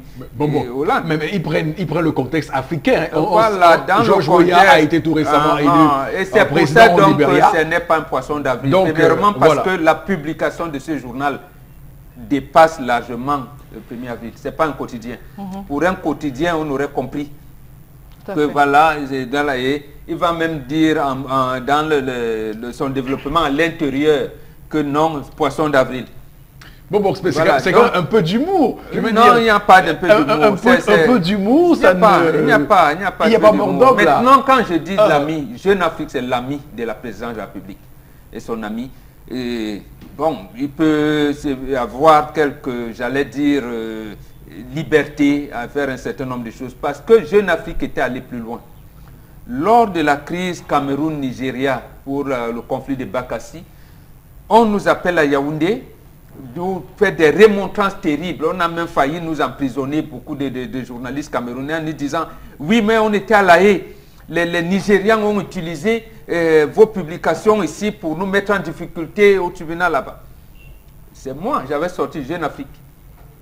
Je l'ai encore ce numéro, qui avait publié à la une. Le Nigeria et le Cameroun, c'est-à-dire leur arsenal militaire, leurs hommes, leur tout, leur détachement, tout. Il leur a dit, mais et ça, vous faites quoi de ça? C'est-à-dire que vous, le gouvernement, si vous voulez dire à la presse camerounaise de ne pas donner nous l'information, et ça, ce n'est pas normal que le journaliste camerounais aille chercher l'information. C'est vous qui devez lui donner l'information parce que nous avons montré notre citoyenneté. Oui. Mais la complicité vient à cela. Comment Jeune Afrique, vous ne dites aucun mot. Personne ne condamne Jeune Afrique jusqu'à ce jour. Qui disait qu'en cas de conflit armé, que Jeune Afrique le Cameroun, oui, que le Cameroun était impuissant si on a engagé un conflit armé. Maintenant, c'est les mêmes, ils sont là, ils disent des choses. Donc, je pense que la vie de soutien Samuel Eto'o. Samuel Eto'o a eu raison. Voilà. Et il a raison parce qu'il y a aussi à étudier. L'homme qui est là ne s'amuse pas. L'homme qui est là ne s'amuse pas. C'est bien ce que je pensais. Et Samuel Eto'o en a fait les frais en décembre 2011. Quand ils sont à Marrakech, capitaine de l'équipe nationale, il pose les problèmes réels et vrais. Ouais. On annule le match amical Cameroun-Algérie. Parce que maintenant, parce que Samuel Eto'o développait un truc, il a dit, on le menace, il dit, mais si vous menacez, il y aura un printemps arabe. L'ambassadeur du Cameroun au Maroc vient rapporter ça ici. Sali Daïrou, qui avait entendu Samuel Eto'o, Je me rappelle encore, c'était lundi, le 12 décembre 2011. Ça fait 4 jours à la présidence de la République. Ngongo s'est débiné. Il a dit, bon, moi je viens d'arriver, on m'a nommé le 9 là. Vraiment, toi, je ne peux pas. Et Samuel Eto'o sort avec une punition de suspension de 15 matchs. Voilà. Donc, écoutez, donc dire que, maintenant, s'il que veut encore, parce que là, c'était un problème sportif. Maintenant, s'il vise alors la présidence et s'il ne dit rien, on va vous dire poisson d'avril. C'est-à-dire que les représailles... Il risque d'être mangé. Moi, j'apprécie son action. Non. Peut-être, je lui conseillerais de ne pas rester en justice, mais au moins d'avoir fait ce démenti. Bon, c'est pas une preuve. C'est pas une preuve de courage pour le coup. Non, il faut qu'il soit prudent. C'est pas une preuve de courage quand même pour le coup. Non, de prudence, il est prudent. Bon, il est prudent, mais après, le Cameroun est un État démocratique. C'est vous qui le dites. Moi, c'est vrai que je dis pour vous taquiner, hein, parce que les termes démocratie sont employés un peu à tort et à travers. C'est pas un poisson d'avril, c'est un crocodile, ça. Monsieur Eric Fopossi Négou, je vais vous dire que qu'est-ce qu'il ne prouve ou qu'est-ce qu'il prouve qu'il ne voulait pas. Oh, ben Chalamel, mais votre grille de lecture, là, elle est difficile à avaler, hein, votre grille de lecture. Je parle du principe africain qui voudrait que qui s'excuse rapidement s'excuse. J'ai quand même ce droit d'aller de ce principe. On dit aussi que qui ne dit rien comme ça. Oui, donc vous voyez bien que ça s'ouvre des deux côtés. Non, donc, ça ne s'ouvre pas des deux côtés. De grâce, laissez Chalamel ouvrir les vannes pour qu'on puisse élargir les horizons. Oui, allez Chalamel. Je le dis pourquoi, parce que depuis l'investiture de Georges Weah, dès les premiers jours où il a été investi comme président, tout le monde disait, on imagine un Eto'o président de la République. C'était sur la toile. D'ailleurs, Eto'o était à l'investiture. Il avait un entretien privé, un échange donc privé. C'est ça que je suis en train de dire. On ne sait pas ce qu'ils se sont dit. Écoutez, nous faisons notre travail d'investir. Ne nous empêchez pas. Ne cherchez pas à nous museler. Voilà. Ne cherchez pas à nous museler. Donc je dis, on a commencé à publier, qu'on le voit, il y a des photos où on le mettait dans la présidence qui ont commencé à défiler. Jamais il n'a fait un démenti. Jamais aucun même de ces sbires n'a réagi pour dire que hey, notre Goliador, on ne le voit pas là-bas. On a cité le cas de Drogba, on a cité le cas d'Adebayor. Donc on prenait des cas de joueurs africains qui pouvaient eux aussi désormais aspirer à ce rang. C'est là où il y a eu un débat sur la toile et je suis prêt à vous sortir tous les détails parce que je suis ce dossier depuis. Et ça veut dire donc que Eto'o est démocratique, il vous laisse donc faire ce que vous voulez. Donc, maintenant, ça commence à être dangereux, vous dites non. Chalamel. Et là, Eto'o est encore appréciable, là. Mille fois. Je suis d'accord avec Bongo. Oui, non, mais ça veut dire qu'il ne veut pas l'amalgame. Soyons honnêtes quand même. Je pense non. Je pense qu'il faut aller jusqu'au bout, justement. Vous prenez un pan. Moi, ce que je pense, Chalamel, moi, ce que je pense, avec tout le respect que j'ai pour Samuel Eto'o et tout ce qu'il a fait pour sa carrière footballistique, je pense quand même qu'il aurait pu se taire. Parce que, c'est ça, je peux vous dire que beaucoup lui ont souvent reproché ses erreurs de communication. Ici, il a bien très bien communiqué. Je vous donne 1000 sur 20. Quand on voit comment il a réagi avec Nathalie Koua et d'autres scandales, je peux vous dire que Eto'o quand même est mal entouré en ce qui concerne sa communication. Je ne connais pas ces dossiers là-bas, mais ici, je lui donne 1000 sur 20. Parce qu'on en parle ce matin.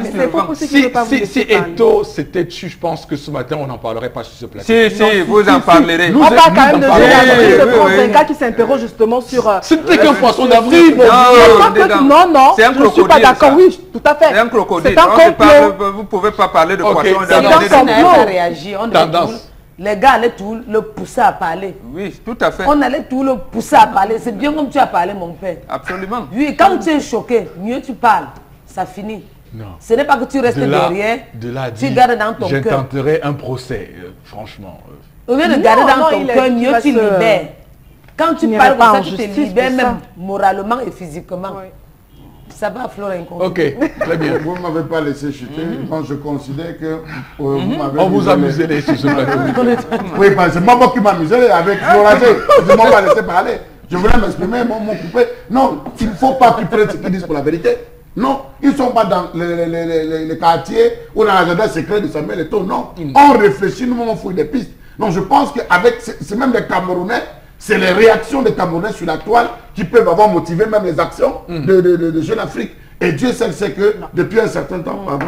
C'est la presse aussi. Hein. Voilà, depuis un certain temps, même Jeune Afrique n'est plus en odeur de sainteté. N'est plus en odeur de sainteté. Rappelez-vous la question des acquis, des biens mal acquis. Rappelez-vous, il y a eu plusieurs dossiers où Jeune Afrique. C'est un combat entre amis. Moi aussi, je peux vous sortir des trucs en disant qu'il n'y a pas d'odeur de sainteté qui tient là. Ils sont toujours des amis. Le Jeune Afrique et la présidente du Cameroun. Mais les bisbilles entre amis, vous ne pouvez pas les gérer. Mais je pense quand même, et ça c'est l'avis que je donne, je pense quand même que ce démenti-là nuit davantage à l'image d'Eto'o que ça lui profite. Non, moi au contraire. Parce que ça envoie un message. Non. Eto'o a peur de représailles. Voilà. Oui, mais justement, c'est pas. Il a dit ça lui-même. Et en quoi? Et c'est bien. Et en quoi c'est mauvais? Il a En peur quoi de c'est représailles.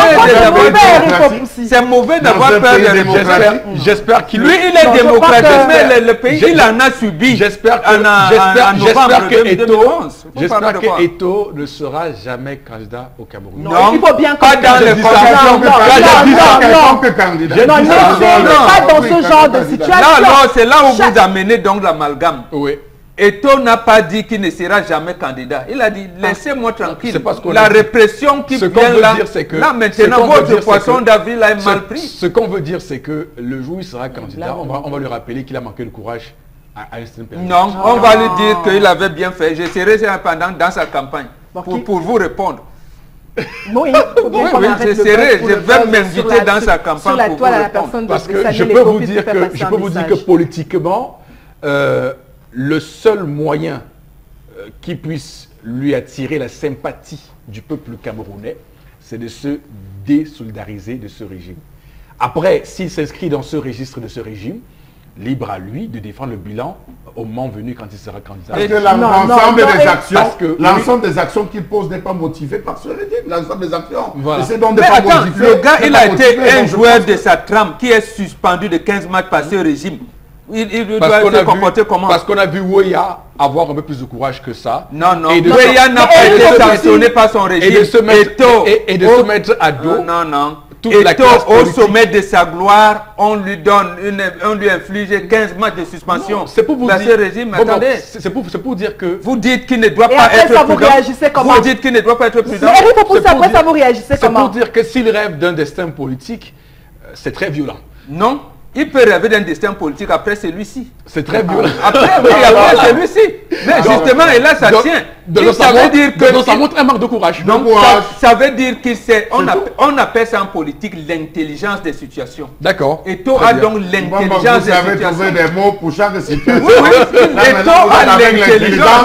Oui, oui. Alors, on a vraiment un peu de courage. Vous dites non, là, c'est vous qui le dites. C'est vous qui le dites. Parce qu'en politique, c'est un rapport de force. Il sait que maintenant, notre information ce matin, on va aller rapidement, pardon. Oui, une image. Mais non, mais j'ai très mal qu'on parle de Samuel Eto'o. Vous pensez que parce qu'on ne l'aime pas? Ça me fait très mal. Alors on a une image pour terminer.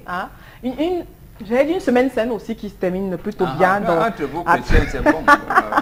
Qui se termine plutôt bien aussi à la prison centrale de Konengi. Et puis vous avez cette autre image qui a fait le tour de la toile, de tous les réseaux en tout cas sociaux pour cette image de samedi 31 mars. Et puis vous avez en image des personnalités, des hauts commis de l'État, qu'on a souvent vu à des rangs plutôt prestigieux maintenant là.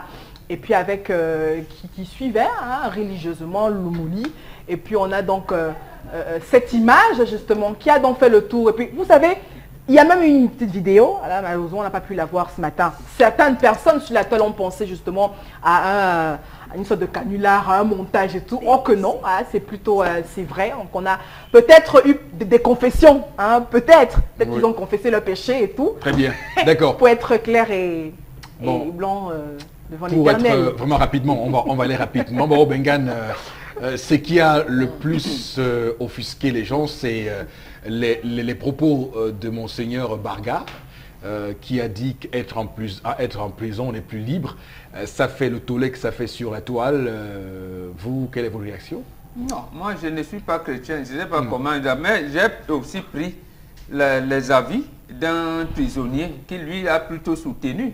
Il a été, j'allais dire, régaillardi par des propos. Il s'appelle Nguini Efa. Oui. Il a dit qu'il a été condamné à 30 ans par les tribunaux et que la Cour suprême a cassé. Lui il considère que c'est une résurrection pour lui. Bon, moi je ne suis pas chrétien, je n'ai pas analysé tous les chrétiens. Mais je sais que Nguini Efa, par exemple, il a été réconforté par l'homélie. Moi, je pense qu'on devrait les laisser tranquilles, vraiment.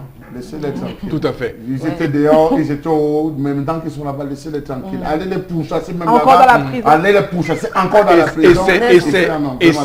Et c'est mon avis sur cette question. Ça, c'est de la ça, c'est de la communication politique. Cette vidéo qui a fuité de la prison n'est pas fortuite, c'est pas du hasard. Et ça se passe alors comment que les téléphones arrivent en prison? Tout à fait.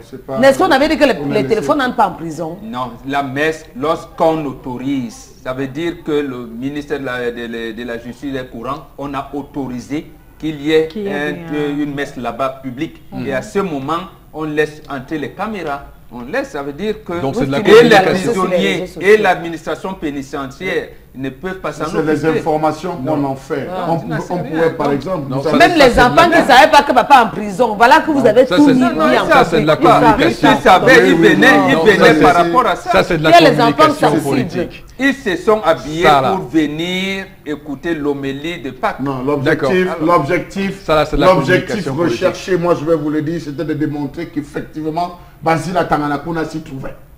Ça, c'est de la communication politique. Mais on ne l'avait pas contraint de venir. Jusque-là, on ne l'a pas vu. Et ceux qui s'il s'est habillé pour venir à la messe, ça veut dire qu'il veut venir à la messe. Il va être vu aussi. Alors, comment vous pouvez quand même, c'est pas vous qui allez dire ça. Vous êtes quand même un des chantres des droits de l'homme. Un homme qui est privé, lorsqu'on est en prison, on est simplement privé de liberté. Le reste, on peut vivre normalement comme tout le monde. Hein. Mais attends, on mange, on prie, on fait tout ça. Donc ce n'est pas une information, c'est pas une information ça. Mais attends, toutes les télévisions camerounaises ont monté les homélies dans tout le Cameroun. Et pourquoi ça n'offusque pas? Ça offusque parce que les prisonniers, eux, ne doivent pas prier Dieu. Ils ne doivent pas croire en Dieu. On ne s'est pas refusé à ce qu'il qu'on a dit. On a même allé dans les zones anglophones. L'objectif, si on parlait en termes de prière et tout, mais on s'est focalisé sur leur image, leur positionnement. Non, quand même. On a fait l'interview en Guinée-Fa, à Mendoza et aux autres. On n'a pas focalisé sur lui. Merci beaucoup, monsieur. Merci beaucoup, infime. Merci beaucoup, cher monsieur, pour cette revue des réseaux sociaux plutôt houleuse. Bon, c'est un dit très animé. Je remarque que les sujets ont été fort intéressants. D'ailleurs, celui sur Samuel Eto'o, on va forcément y revenir d'ici la fin de la semaine, je vous le promets. Madame, monsieur, le temps pour nous d'accueillir Constilamine qui va nous parler, comme vous le savez, du détecteur de fumée et de gaz. Et il est bien installé sur ce plateau ce matin pour évidemment vous expliquer ce qu'il en retourne. Donc rapidement, on va y aller tout de suite au studio B, au plateau B, avec vous, Constilamine, bonjour. Oui, bonjour Eric, une fois de plus, bonjour à nos nombreux téléspectateurs qui accueillent encore ce matin le concept Salaka pour vendre, bien entendu, les détecteurs de fumée et les détecteurs de gaz.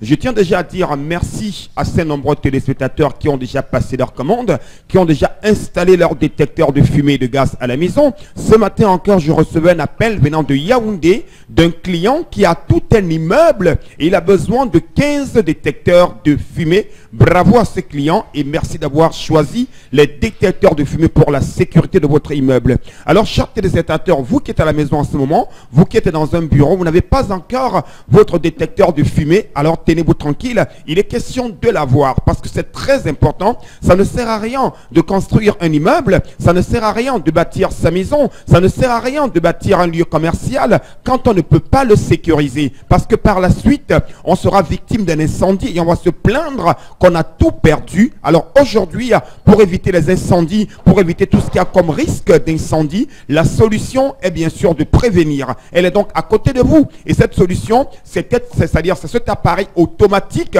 qui détecte rapidement la fumée, qui détecte rapidement le début des incendies. Bien entendu, on peut l'installer, que ce soit au plafond ou sur un mur, et même dans votre boutique. Alors n'hésitez surtout pas, chers téléspectateurs, c'est très important, ça je vous le rappelle. Vous savez très bien que le concept Salak est ce concept éducateur, est ce concept de vente, est ce concept de la qualité. Et ce matin, je viens encore attirer votre attention, vous qui me regardez à la maison, il est très important de l'avoir chez vous. Oui, cet appareil qui vous permettra de réduire tout ce qu'il y a comme catastrophe. Cet appareil qui vous permettra de détecter rapidement le début d'un incendie. Ah ben oui, cet appareil qui vous permettra de détecter la fumée à la maison, dans votre boutique ou alors dans votre bureau. Une fois de plus, chers téléspectateurs, je vous aime tellement, je vous adore, raison pour laquelle je viens tous les jours sur les antennes de cette fabuleuse télévision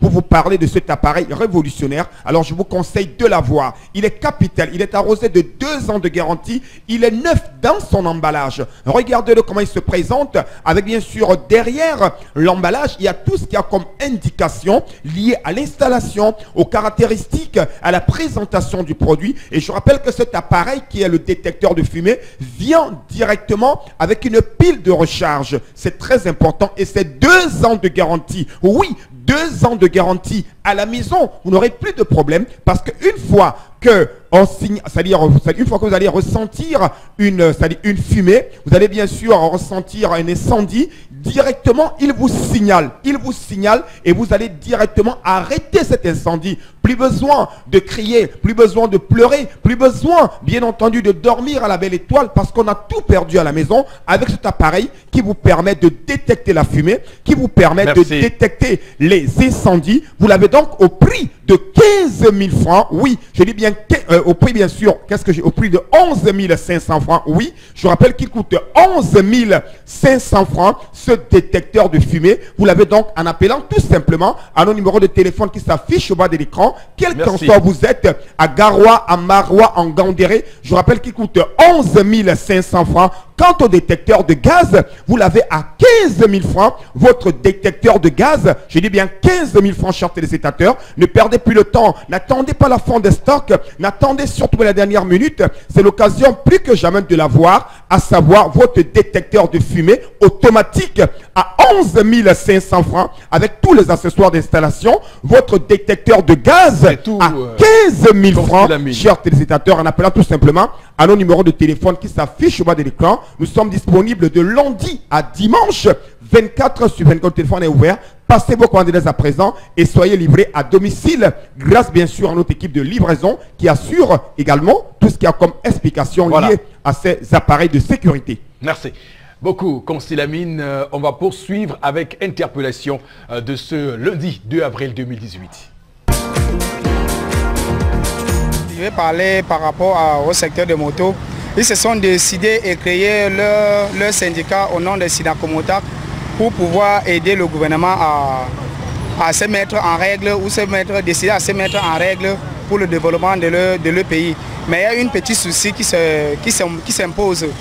Parce que même si le Benskine a un problème, a un choc avec un taximan ou une voiture, c'est l'homme Benskine qui a tué tort. Et c'est là, je trouve que ce n'est pas normal par rapport au développement de notre pays, si se sont décidés de se mettre en règle. Effectivement, sa raison n'est pas... Parce que même si un homme en tenue là, il va tuer... Pour lui d'abord, il prend d'abord la moto, il ne cherche pas à savoir s'il a les papiers ou non. Il prend seulement la moto et il s'en va. On ne cherche plus encore à savoir s'il avait vraiment raison ou il n'avait pas raison. Je propose que l'État, il faut que l'État voie au moins ça ou bien donner les ultimatums aux hommes en tenue pour qu'ils puissent faire bien leur travail. Et là, les Benskine seront en règle. Voilà, les mototaxis, les conducteurs de mototaxis. On en parle ce matin sur le Zénith avec vous, Obengan, sur la réglementation hein, que ce secteur, dont ce secteur a besoin finalement? Non. Nous avons une particularité dans notre pays. On fait des choses et c'est après qu'on réfléchit sur ces choses-là.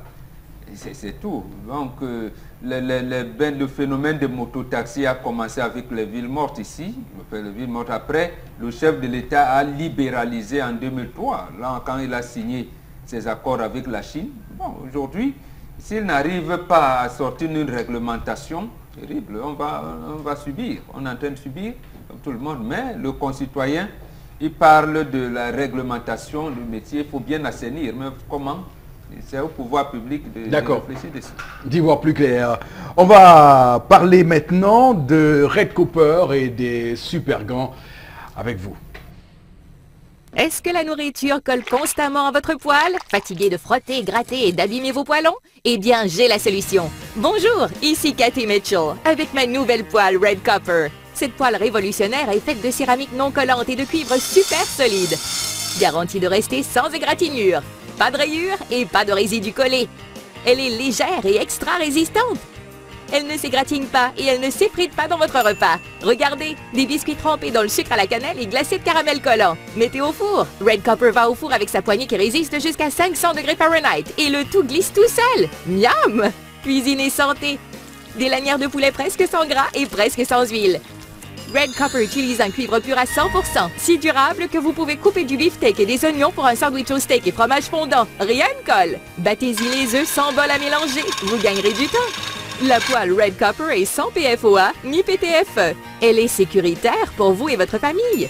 Flambez vos desserts, grillez du poisson ou faites cuire un poulet au parmesan. Tout glisse facilement, même le sucre caramélisé ne colle pas. Versez sur des arachides pour une délicieuse gâterie. Vous aurez toujours une poêle propre. Fouetter, cuire, frire et même retourner. C'est vraiment la poêle la plus polyvalente sur le marché. Et en plus, elle va au lave-vaisselle. Et pour en parler ce matin, on a Consilamine, bonjour. Oui, bonjour Eric, une fois de plus, vous savez très bien, la vente c'est ma passion, la vente c'est mon boulot. Ah ben j'aime vendre, j'adore la vente, merci. Alors je reviens à l'instant pour vendre encore d'autres produits. Ah ben oui, hein, d'autres produits, toujours des produits de qualité et rien que les produits de qualité. Parce que tout ce que Salaka touche, c'est la qualité. Salaka ne touche pas n'importe quoi. Quand c'est pas bon, Salaka ne va jamais vendre. Donc quand vous allez voir mon image sur les antennes d'Equinox Télévision, alors écoutez ma voix à la radio, vous allez savoir que je suis en train de vendre la qualité et rien que la qualité. Ah ben oui, alors la qualité revient à l'instant avec ces poêles de qualité. Vous avez donc le spot à la télé. Alors je vais tout de suite donner le prix de ces poêles pour ceux qui viennent de choisir l'émission à l'instant. Je rappelle que ces poêles de qualité supérieure, ces poêles qui n'ont rien à voir avec les autres poêles vendues sur le marché camerounais international, vous les avez donc à 15 000 francs. La poêle Red Copper, elle est spacieuse, elle est stylée, elle est nyanga. Elle ne colle pas, elle ne gratte pas, il faut le rappeler. Hein. Je rappelle que c'est donc la qualité totale à 15 000 francs, cette magnifique poêle révolutionnaire. Oui, je dis bien, elle ne colle pas, quel qu'en soit le type d'aliment, vous le ressortez tel que vous le voulez, avec bien sûr cette poêle Red Copper qui coûte 15 000 francs. Elle est également médicale. Pourquoi elle est médicale? Parce que nos amis diabétiques peuvent utiliser cette poêle sans toutefois utiliser de l'huile. Oui, on peut faire ses panquettes, ses omelettes, on peut également faire frire son manioc, son macabo, sans toutefois utiliser de l'huile. Oui, pour ceux qui aiment le macabo frit comme moi, c'est donc l'occasion plus que jamais de l'avoir à la maison au prix bien sûr de 15 000 francs, cette magnifique poêle Red Copper. Je rappelle qu'elle est neuve, elle est dans son emballage, elle ne coûte que 15 000 francs seulement. Et comment l'avoir? C'est très simple. Hein? Alors vous appelez tout simplement au numéro de téléphone qui s'affiche au bas de l'écran à l'instant. Là, ce sont les numéros de téléphone de la poêle Red Copper et de Super Gant. Quel qu'en soit où vous êtes, vous serez accueilli au téléphone par un monsieur et par une dame qui vous permettront tous les deux de pouvoir avoir une idée claire sur la livraison. Je rappelle, c'est 15 000 francs la poêle Red Copper, une poêle de qualité, une poêle neuve, une poêle médicale, une poêle qui n'a pas besoin d'assez d'huile pour la friture. À côté bien sûr de la poêle, on parle également de cet élément de cuisine, à savoir votre paire de Super Gants. Alors pourquoi l'avoir à la maison? Pourquoi acheter Super Gant? Parce que Super Gant vous permet non seulement de sécuriser vos doigts. Super Gant vous permet de retourner vos aliments quand ces aliments sont en pleine cuisson. Super Gant vous permet de retirer votre bâton de manioc, vos œufs quand c'est en train de bouillir. Donc aujourd'hui, chers téléspectateurs, chacun de nous devrait y avoir une cuisine moderne, une cuisine bien sûr stylée, avec une paire de Super Gants qui coûte la somme de 6 000 francs. Oui, une paire de Super Gants faite à base de silicone, vous l'avez donc à 6 000 francs. Et comme c'est le Salaka, les premiers personnes à appeler à nos numéros de téléphone, comme tous les jours, auront l'occasion d'acheter une poêle Red Copper et une paire de Super Gants à 18 500 francs. Oui, à ces 18 500 francs, vous avez droit à une paire de Super Gants et à une poêle Red Copper et vous serez livré quel qu'en soit où vous êtes. Appelez tout simplement à nos numéros de téléphone. Passez vos commandes à l'instant. Ne perdez surtout pas le temps. N'hésitez pas un seul instant. Ne paniquez pas. Quand ça passe à Equinox, c'est que c'est la qualité. Et quand c'est communiqué pas encore par Salaka, c'est que c'est la totale. Donc vous avez l'ensemble d'une poêle Red Copper et d'une paire de Super Gants à 18 500 francs, à condition d'être parmi les premières personnes à passer votre commande. Oui, on peut appeler maintenant et pouvoir acheter demain. Donc c'est l'occasion plus que jamais de le faire à l'instant parce que la promotion c'est pour vous et rien que pour vous. Merci et on se dit à demain. Et brûler les mains tout le temps pour pouvoir servir tous mes clients.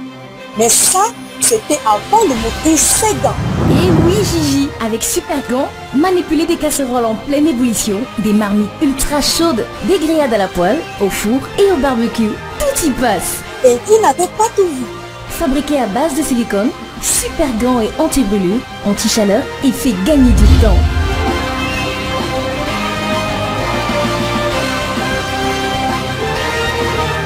Avec Super Gants, vous allez aimer cuisiner. Voilà, retour sur ce plateau pour se dire au revoir et vous donner rendez-vous pour demain. Et vous inviter à rester, à vous convier surtout à rester sur Equinox Télévision, sur notre antenne. Que Dieu bénisse le Cameroun.